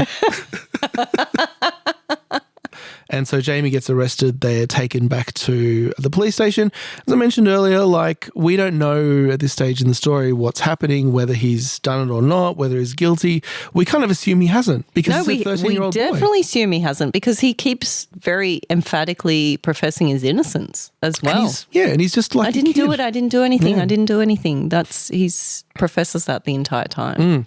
Yeah, almost till the end, I guess. Almost till the fourth episode. Subsequently, yeah. So they take him back to the police station. He gets he chooses his father as appropriate adult, which I think is a concept in the UK. I'm not sure if we have it in Australia, but I'm sure we have a similar thing. An adult who will help the child along during their process. He chooses his father. Which is questioned at the time. His mum's like, well, why wouldn't he choose me? And I think that's also very telling. There's just certain moments in this show that are just stand out to you, and that was one of them. Yeah. Why would he choose his dad instead of his mum, who presumably has always been by his side for this kind of thing, like anything that has been challenging for him? And we see, like, again, these gender roles and the way that his parents interact with him. And his mother is always the one who, when he goes to jail later on, she's the one who's phoned the jail and told them about, like, his dietary requirements and things like that. She's very caring. She'll do all of those things. But on some level, Jamie knows that, like, she's going to see right through him. And he's chosen his father in this situation because he's going to believe him. Or is it that he doesn't want to disappoint his mum and, like, you know, be exposed to that? Well, maybe it comes back to that being the soft touch kind of thing. His father's going to be a little bit more accommodating. Maybe he's going to be a little bit more gentle towards him. So, you know, we have a lawyer arriving and we have these various scenes where he's taken through this whole rigmarole of being taken into the system. You know, they have to search him. They have to strip search him. It's very full on. Yeah. They interview him. They ask him all sorts of questions like, what's your favourite subject at school? He says he likes history because of the stories. Like, there's all these clues again that are paid off later. And you say that about paying off too. And I think that's part of that opening scene. That it gets paid off. So the discussion about the son goes to the same school as the accused boy, and his absence from school plays in again later in the story. But so when also, you say his son, it's the Detective Bascom's son. The detective's son goes to the same school in like an older grade or whatever. And so that social dynamic that he's experiencing is also the same social dynamic that the accused boy is experiencing, but from like a different perspective, but also like the dynamics of like the dobbing and whatever like that might go on within the school starts to come out, and this idea of the detective being sort of the cool guy and his son not, and all of that, and the school dynamics is played out in full later in the series. But also, like, even the Apple thing is paid off. Like, all of that gets paid off, like the cigarette dependence and all of that gets addressed. So none of it's wasted. It's all character development. It's all setting up the tension and the relationships that are coming. And I think that's such a instructive thing to see, that this opening scene, which on first glance is kind of boring, is not. Yeah. It's not boring because it's introducing such crucial points of what's to come next. And okay, like, you could have a more dramatic hook sooner. You could just bust in first. Like, that's a choice you could do. You could bust in on the child in his bedroom first. Yeah. And they have chosen to instead start setting up the detectives before they do that. And it's an interesting choice, and I think it's probably the right choice because this is not... It's not an action. It's not about that. It's not about, like, that's part of it, and the shock definitely gets you hooked, but that's not the primary thing. The primary thing is the real human thing. And so when you start with a real human thing, I think that's like you're setting yourself up for that response. I want to dwell a little bit on that relationship between D.I. Bascom and his son. I think that's a really great piece of writing because what that does is present a counterpoint to Jamie's father and his son, because we're asking this question again, why done it? And we look at Jamie, who's a well-adjusted boy. His father, for all intents and purposes, is quite caring and doing his best. Whereas D.I. Bascom, he's bit disconnected from his son. You said he's too cool, and I think that's part of the issue that he has is that, well, his experience as a child was he was very popular. He was handsome. He had all the girls after him. He had a pretty easy adolescence. And his son, in contrast, is pretty awkward. He gets bullied. And even though he's a police officer, presumably with like some compassion or whatever, he doesn't have he doesn't have like a connection with his son. He palms him off to his wife. He says in a scene, like, I think he phrased it as, I don't think I'm the right parent for him, but he's basically saying like he doesn't connect, he doesn't understand him. He doesn't understand like, well, why aren't you just popular and why aren't you just attractive and all these things? And his poor son is just like a nerd who gets bullied and he can't deal with it. Not unattractive, by the way. He's still on TV. The question that the show asks is counterpoint is, I would get why that child is the one that does the murder. Yeah. And not the one that actually does. So, like, again, why done it? You can't say it's the bullying. Yeah. You know, because bullying doesn't make you kill someone. And it didn't in that situation. Yeah. And so that's like one question and one point of evidence. Haven't you ever felt like that though? Like, not to get too real. Yeah. But like you're the wrong parent for your child. Have you ever not felt that? I think that is every parent. Kids are not going to be the same as you. And that's one of the challenges of parenting, right? Is that you get what you get and you don't get upset. How dare you use my law against me? It's a recurring theme as well in the show. Like how do you deal with kids who are different? In Detective Bascom's situation, his son is a nerd and gets bullied, and he never had that experience. In Eddie's situation with his son Jamie, like Eddie was into sport and he was that kind of person, but his son is not, and they don't connect with their children. And so how do they deal with that? All right. So they're at the police station and they then go into like the police interview where this is the first time anyone's been exposed to the evidence, and they're asking questions like, what did you do? What was your relationship to Katie? Kind of questions are of that nature. And then they show the tape. They show the recording of it, and it's like right at the end of the last few minutes, you find out, you see the tape and you realise he's done it. We know he's done it. The father has seen the tape and he realises that he's done it, and that's kind of where it ends. I think that's pretty shocking, that moment, though. And it is, because you've spent the whole episode watching him deny it. Yeah. He's innocent looking. You know what I mean? But you want to believe it because he's a child. He's a child, and it's all released kind of drip feed, right? Like you don't know at the start there's a 13-year-old boy or whatever he is that's been accused of murder of a girl similar age in a violent stabbing of a kitchen knife. You don't know that. That's all drip fed. Yeah. And so there's moments where you get more information throughout, and that's, by the way, amazing from a writing perspective. Great writing. It doesn't feel expositional. It's in the moment. It just gets drip fed at the right time, and you're like, whoo, every time you're like, oh, more information. Holy shit, this is escalating, but in a meaningful way, not in an overly like dramatic way. It's real. And you're watching this boy get strip searched. And his father, you're watching him, the acting. And by the way, the father, I believe, co-wrote the screenplay. So you are watching the father watch the boy get strip searched. It's like palpable. His feeling of like, I am going to bash these guys who are abusing my son. Yeah, but that's what it feels like at that moment, because you're on his side and you're like, he's getting abused here. He's being strip searched. This poor innocent boy. And you think, if this was my child or myself or whatever, like this is just abuse of power. Like, and the father who's just holding himself together but watching this, and the acting is next level. Like it's beautiful and gripping and awful. All of those things. Yeah. And it's Stephen Graham, by the way, the actor, just to call out the actor/writer. Yeah. So amazing performance and obviously amazing writing as well. And then it moves on to when we see the security camera footage of him doing the stabbing. Like, honestly, you say at that point, we're just like, oh, yeah, he did it. But like, to me, you're almost not ready to accept that. And you're like, hang on, is that him? Is that... Yeah. Like, no, you watch it and you're like, wait, did I... Because it happens very quickly. Yeah. I was like, oh, what happened? Did he punch her? Yeah. And we had to rewind and watch it again and like, oh, no, like he actually did it, because you don't want to believe it. And then you're like, is it him? Like, are we sure? Because he's been so emphatic, and you have at that point no reason to think he did it. But like, you can sort of really empathize with the father there of like the shock and the like, wait, did I see what I thought I saw? And like, let me start giving 1,000 reasons why that's not what I thought I saw.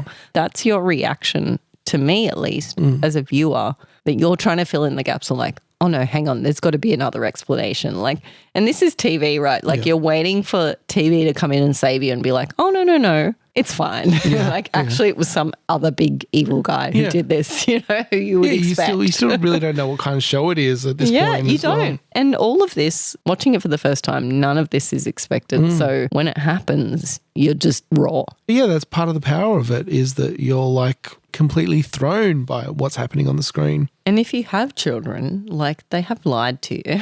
Oh, yeah. And there's times when it's shocking. Yeah. And you're like, what? And you want to believe them when they lie. Hopefully not about murder. Hopefully. Okay, so let's move to episode 2. Episode 2 is subtitled, it's day 3. So first episode was day 1 of the arrest. This is 2 days later. they go to the school. So presumably what had happened was maybe on the Saturday and this is the Monday, like school is back. And so detectives go to the school to try and gather more evidence. And what they're doing is like they know that he did it, but now they need to bring the case home to charge him. They want it to find a motive. And the weapon, right? The weapon is the key thing. They want to find the murder weapon, the knife. But like the key part of this episode that we see, which was like a shock to me, is how fucked up this school environment is. We've got these kids running around. There's no respect for the teachers. There's no like empathy. It's just it's a fucking shit show.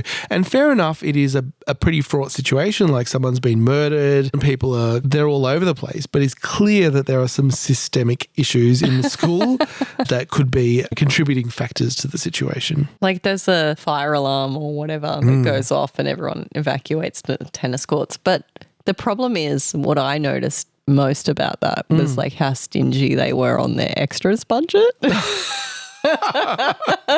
So I'm just noticing. And the kids' extras too, like they're cheap. Yeah, come on, guys. They have everyone evacuating out to these tennis courts, but there's just not enough kids. I did not notice that, honestly.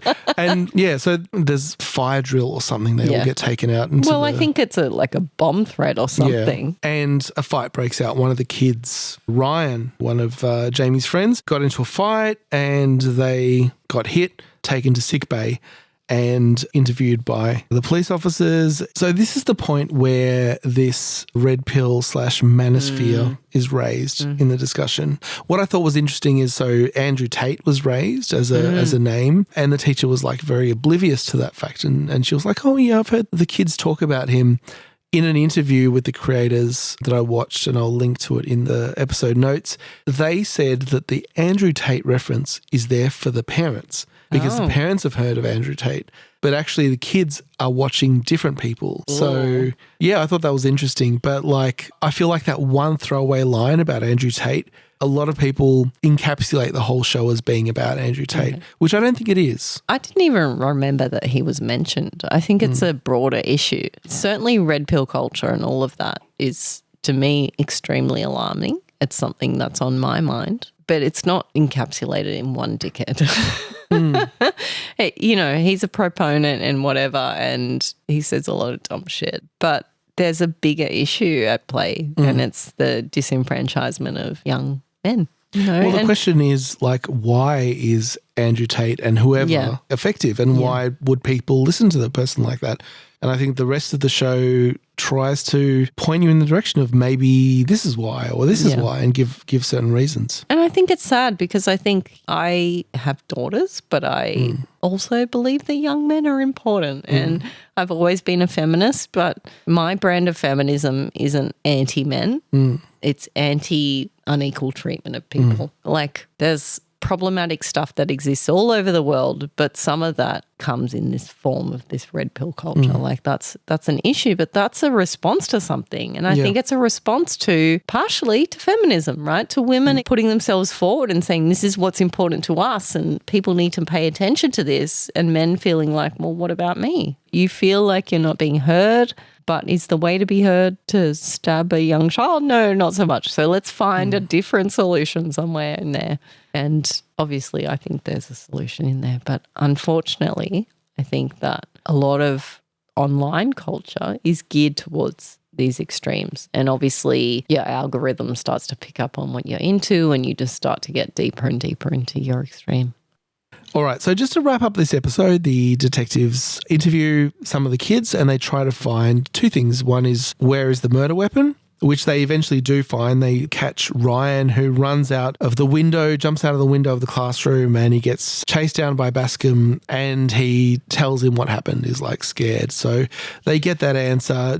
The other answer they're looking for is the motive, and they don't really get that, but then they realise, like, I guess we don't need the motive. We've got the murder weapon, we've got the video evidence, we've got enough to mount a trial. So the episode ends on this kind of amazing drone shot that you mentioned, where the camera gets passed to a drone, flies over the school to the car park where Katie was murdered, and there is Jamie's dad laying some flowers at the place where she was murdered. And it's a moment that is very really emotional, and it shows the fact that Jamie's dad, Eddie, has come to terms with the fact that his son has done this. We've kind of glossed over it, but I think especially in that first episode, we're talking about moving from scene to scene, and there's some moments I think that are very artfully handled in terms of like, okay, we've got the big dramatic scene where they break into the house and arrest the boy, and then we're following that up immediately by transporting him to the police station and then processing him at the police station. And then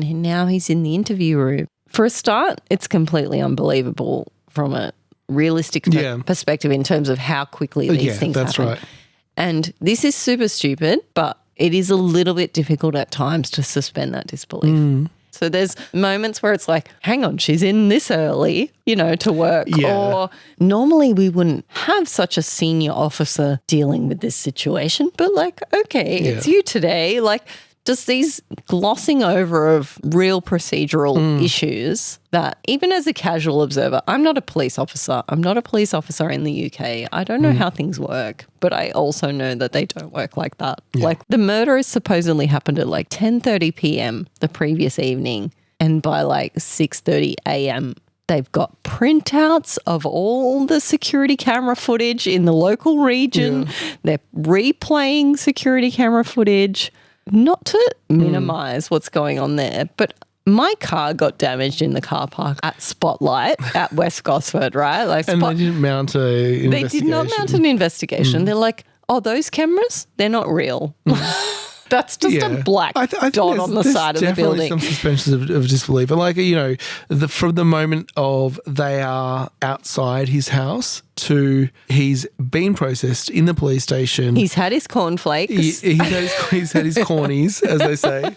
And they've watched the evidence video. It's less than an hour. And you're right. It's that mad. would be like a world record kind of situation. But they make comments like that. So the free lawyer that they get, who they've only just authorised, like the parents have only just said, okay, get this guy. And now he's on to the case. And he makes a comment like, oh, it's a personal record for me then. Oh, yeah. That's a line of his. Yeah. They have these lines in there that to me are so annoying. But like, thank God they're there, because if you didn't bother to address the elephant in the room, it'd be a big problem. It's stupid. These it is are the completely things that take stupid. you out of it, Amanda. And not only that, but why was there no one else on the tennis court? Why was it just that one or two classes? Listen, I'm representative of a certain proportion of the viewing population that struggles with. And why do they never go to the toilet? Like, But seriously, Detective Bascom just took the kid out. They arrested him, took him back to the station,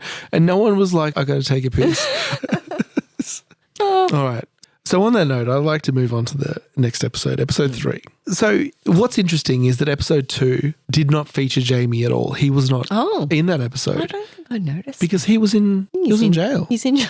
But now episode 3 is a time jump. So 7 months later is when it takes place. Oh, shit. And this episode is just 2 people, really. Jamie, who I haven't said, is played by Owen Cooper. But this episode is Jamie and like a psychologist by the name of Bryony, who's played by Erin Doherty. So she's there on her 5th visit. She's hired by the defense team to understand his frame of mind.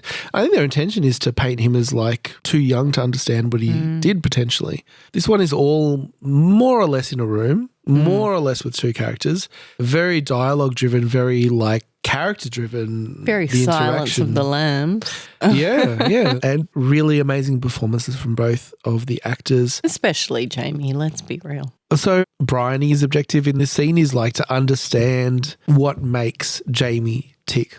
We don't see her report. We don't see what she comes out of the situation with, but we get a clear picture of the fact that he's competent enough to understand what he's done and at least on some level what he's accused of. But what we see is like the power play and his relationship with masculinity, with Bryony being a woman, and he reacts to it. He gets angry on several occasions. So you're putting this in very like highbrow terms, but basically he fully cracks the shit. On multiple, and scares her on multiple occasions. He like loses his shit. He's being super scary. He goes from just a normal interaction where maybe he's a bit pissed off or something to just being so aggressive and violent or threatening maybe in his demeanour, like a switch has flicked. Yeah. And that is what is amazing about the acting and the script and what have you. But like really amazing acting where he's just a kid and then he's not and then he's scary. And that's key to this whole scene is that dynamic and that acting basically. Like without that, this scene is nothing. So I think that's really impressive on his part as a child actor. But yeah, also like you question her motives coming into it as well. Like it's fascinating. And his behaviour there with the like suddenly quick to anger really mirrors what we saw in the video with the way that he killed Katie. I guess if you look for like the immediate motive was that he felt undermined as a man because he was kicked to the ground and that's what caused him to stand up and stab her. And you see the same dynamic here again and again. You see it twice in this scene where she exerts authority over him and he cannot handle it. And he loses his shit. And obviously he's not violent in the same way. He doesn't have a knife on him, but he exhibits the same behavior. And she sees it that like this is the same person that killed someone. Yeah. What is also really fascinating from a writing perspective about this episode is this whole interaction with the security guard as well. Like this security guy, from the moment she walks into this place, she's confronted with this security guard who mans the little CCTV room and he's super creepy. From the start, like he's following around, he's watching her make. I don't remember this part. You don't remember this? No. He's watching her make a hot chocolate for him, and when she has to leave the interview room, she goes back and says, "I want to see him on the CCTV." And so she goes to this guy and says, "Show me." And then he's super creepy around her the whole time, and it's super weird and awkward. But like just that extra layer of like, meanwhile, while she's dealing with all this, there's this whole other, male relationship there. But, it's probably this episode, the climax, I think, of the series. We get a little bit of an insight into his character. We now see a glimpse into the kind of person even this 13-year-old boy can become. And there's one more episode. Episode 4 is 13 months later, 13 months after the arrest. Presumably a lot has happened in the background, but we're back with the family. And this is a really great episode. Like all of them are in their own different ways. But now we're kind of left to reflect on what's the impact on the family. Even a year later, they're like trying to deal with the effects of that. Jamie's been locked up for over a year. So we open, it's Eddie's birthday, and they're planning some fun times to presumably distract themselves from all that's happened. But they find that the van, Eddie's van, his work van, he's a plumber, has been vandalized. Oh my God. Help. Someone has written the word nonce on his van. They misspelt it, but they've written the word nonce. Which means pedophile, right? Yeah. Because not everyone knows what that means. Do you know what though? I found that really unsettling because there's a comment made in the first episode pretty early on about I had a case like this previously and we found out later, too late, basically, that the dad was, insert your imagination here. And so when that starts to come out, you're like, well, where's that coming from? Is that coming from a real place? Have they got evidence of something? And because you've already been completely thrown by that first episode where you've just believed the child because he's so emphatic until the footage, right? Yeah. So in this case, sort of similar thing, like, well, I don't know, is he a nonce? Yeah. And if so, is this what's impacted his son? Is this something broader? Like, that's the scary thing. And even by the end, I guess you don't know the answer to that question. Like, why are they saying that? That's come out of nowhere in the context of why anyone would do that. Like, it's not like you're saying murderer's dad. That's not what you're painting onto the side of the truck. And to be fair, like, there's not any feeling that that's an issue within the story, but also there's no feeling that the kid did it at the start. So like it's I think it was a really interesting choice from a writing perspective. Like, why go in that direction? Yeah, that specifically as opposed to any other slur or. But like one of the things that I think it highlights is, assumptions about men. Yeah. And not even explicit assumptions, because I think we find out later the kids that did it are just like dickheads. And that's what they wrote. It's just a word. But that's just the word that you write that incriminates a man. And whether it's right or wrong or related, it doesn't really matter. They're not really thinking it through. And there's no other implication in this story that he's anything apart from like a caring father. Yeah. So, I mean, the repercussions of this is they have to try and get the paint off. Like, he's got this van, it's his work van, he's got a plumbing business. Now, it's got the word nonce on the side of it. He wants to get it off. He tries to wash it off. He can't because it's spray paint. They go to whatever the UK equivalent of Bunnings is. So he ends up saying, let's just buy some paint. He buys some blue paint. In the meantime, he sees the two kids that he thinks have done it, and he has a bit of a violent episode. He catches them, he interrogates them, he kind of punches them, knocks them over, gets angry, and ends up throwing the paint on the side of the van, like just washing that word off. And, really interesting interaction, like the fact that he reacts that way in that moment, it's got an echo of the way that his son reacted in the moment where he killed Katie. Yeah, it's true. It's kind of scary, I think, sometimes to draw that link between what is kind of normal behavior or relatable behavior at least versus going way too far. And I think that's what this series does really well, is make you feel like that could be me. Yeah. So he throws the paint on the van. They drive off and they're back home. And basically that's the day. It was his birthday. It was supposed to be a special day. It was supposed to be the day where they kind of put aside this bullshit that's been happening in the last year with his son. It didn't go that way. And they're, I guess, coming to terms with the fact that, like, their son is a murderer. Yeah. And, like, what caused it. And we're all trying to work it out.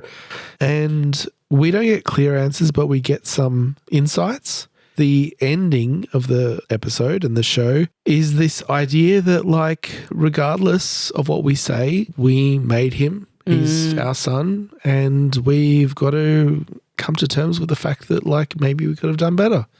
And that's the part that makes you pull your eyeballs out. Because they tried They their best. tried, and they're just normal people. And then there's no question they could have done things better or differently. As there is no question with every parent who's ever existed. Like, as if you don't question yourself and I could have been less harsh or more harsh, right? Like, there's no correct answer. It's one or the other. And they're having to grapple with that, but like at the extreme of, like, we've created a monster. Yeah. In theory, but like, have they? Or like, did society create it? Like, that's the question. But of course, the blame's always going to come and fall back on the parents. So, and they've obviously got a daughter who's just fine. And they asked, like, how did we make her? She's amazing. And they said that, like, the same way that we made him. Yeah. Like the exact same way. And their daughter had the same family environment. So it wasn't the family environment. Other kids were bullied more. Like Detective Bascom's kid was also bullied much more, clearly in the show. Like, it wasn't the bullying. Jamie had a friend group and his friends were also, like, in the same situation. They never killed anyone. Like, what causes it? Is it a problem that we can solve? I think what's telling is him, right? Like, especially in episode 3, I guess, when you've got this interaction between him and the psychologist. Yeah. He's got like a split personality situation going on. Yeah. Like, he's got a certain side of himself that he shows that is the very normal, inverted commas, side of himself. And then he flips and he's just someone else. But what's interesting as well is his father's got that. And his father's never killed anyone. But like, also, does he? Like, to that point of like, he's shown to exhibit the same behavior as a quick to anger and... But like, there's quick to anger and then there's like dead eyes, quick to anger. Do you know what I mean? Like, it's not just you piss me off and I'm escalating. It's like, my mask is off. I don't give a fuck about you. My empathy's gone. This is just real now. What have you got for me? If you got nothing, I don't care. That's different to like, I'm at my limit and I'm flipping out and I can't control my anger. Like, they're different. But you're right. But it's also like, it's this quality of difference that's really interesting because he's a 13-year-old kid. And if he hadn't have been in that situation, if he didn't have the knife, maybe he would have grown up to be a better person as well. Maybe he would have grown up to be more like his father, who was doing his learnt best to like learn, control it. And doing better than what his father so, had done. like, there's so much luck involved as well. And you look at these characteristics and you point to them and say, like, that's why. But at the same time, like, it didn't have to be. Are you familiar with We Need to Talk About Kevin? I've heard of it, but I haven't watched it. So I've read the book and I've watched the film, and I think there's a lot of similarities here. Like, it's different. It's definitely different. But when you come to thinking about, I guess, motivations for doing things and parents of perpetrators and their role in it and stuff, there's a lot of parallels and it's a lot to think about. And both of them are just stories and things to think about. They're not a Bible of how you should live your life by any means. But what I think is interesting about We Need to Talk About Kevin is it's like a through line that he's always been this way. Yeah. It's like he was born this way. Like, he was problematic from baby. Yeah. And there's, you know, an element of, is there like a postnatal depression or a postnatal disconnect that has fed this, or is it him and he has some emotional deficiency from birth or whatever it might be? Like, I'm not here to like answer those questions. It's an interesting way to look at it. But from my perspective, a child that from birth showed some abnormalities that I guess proved to be a big problem at teenage years. And I can see like some similarities here. You know, you've got a perfectly normal, inverted commas, family. They clearly loved him. He's had a normal upbringing. We imagine there's been no abuse or any reason, like major reason for him to behave the way he's behaving. Maybe he's been swayed by, you know, social media or whatever, but like he's just a kid and he's had a life and his parents love him and they do their best. And they're not perfect, but they do their best. And yeah, it's to me a question of like, is he a psychopath? Like, is there an innate trait in him which has been just triggered and he's not just a kid? But I think that is a reasonable explanation. Like, it is just his personality. Maybe it could have been any number of these things. And like, that's the note that episode 4 ends on, is not a note of we know why, this is why. It's really like, well, we don't. But can we accept the fact that maybe we should have done more? And I think that's more a societal... Yeah, that's for us. That's not for... for the viewer to think about and think, well, hey, like, we all live in this society, like maybe we should do more. And however you want to take that, is it the school situation? Is it people not receiving the support they need? Is it familial? Is it whatever? We could probably do more. First of all, this is the fucking messiest we've been in quite some time. This is a really messy episode. It's the messiest. I don't know if it comes through. Like, I back my editing skills that maybe this comes off as being like coherent. Intellectual but it as is fuck. not coherent. Like, What for time is context, it is almost 3 a.m. and we started recording at fucking 6 or something. Like, it was like it was 9 early. It was hours before ago. 6. And what the fuck? Oh my So God. on that note, Okay. so I'm ready. I'm ready to wreck you. Wreck me. I'm being excited because I came up with this idea back in May. Okay. And I'm like, this is great. I'm very excited. So what I've decided essentially is that I keep talking about Edgar Allan Poe a little flippantly without honestly knowing that much about him. All right. And I've decided to wreck us both some Poe, okay? Nice. So that we could be a little bit more educated. And what I did was I contacted Chris from the Edgar Allan Poe Museum and I said, what would you recommend? Because I don't know. I want to recommend something good to you. I don't know. Yeah. And unfortunately for both you and I, he's a big fan and gave us a recommended massive a lot. list. So the title of this a pamphlet is Reading Rex for Perverts. Did you title this? That was me. Okay. He's not like, yes. Let's not put words in his mouth. All right. So But the rest of the words are mostly his. So there's a whole list of fiction. So we didn't even get into Poe's poetry. First of all, like, I guess my initial question was around the single effect thing. Yeah. Like, tell me more. And he gave some great recommendations for that, one of which I've already read. And then he went on to give some biography recommendations, like information about Poe's life. And then a whole bunch of fiction recs. And I think what's fascinating and what a lot of people like me probably don't realize is that, you know, he wrote funny stuff. He wrote comedy, he wrote sci-fi, he wrote, like, we know his horror. We know him for that and his dark stuff, but he's actually a very multifaceted writer. And honestly, like, absolute flash fiction king. Yeah. Like, he would have loved it. So I think there's a lot to learn. And so I'm not expecting you to read everything on that list, on that pamphlet, as you say.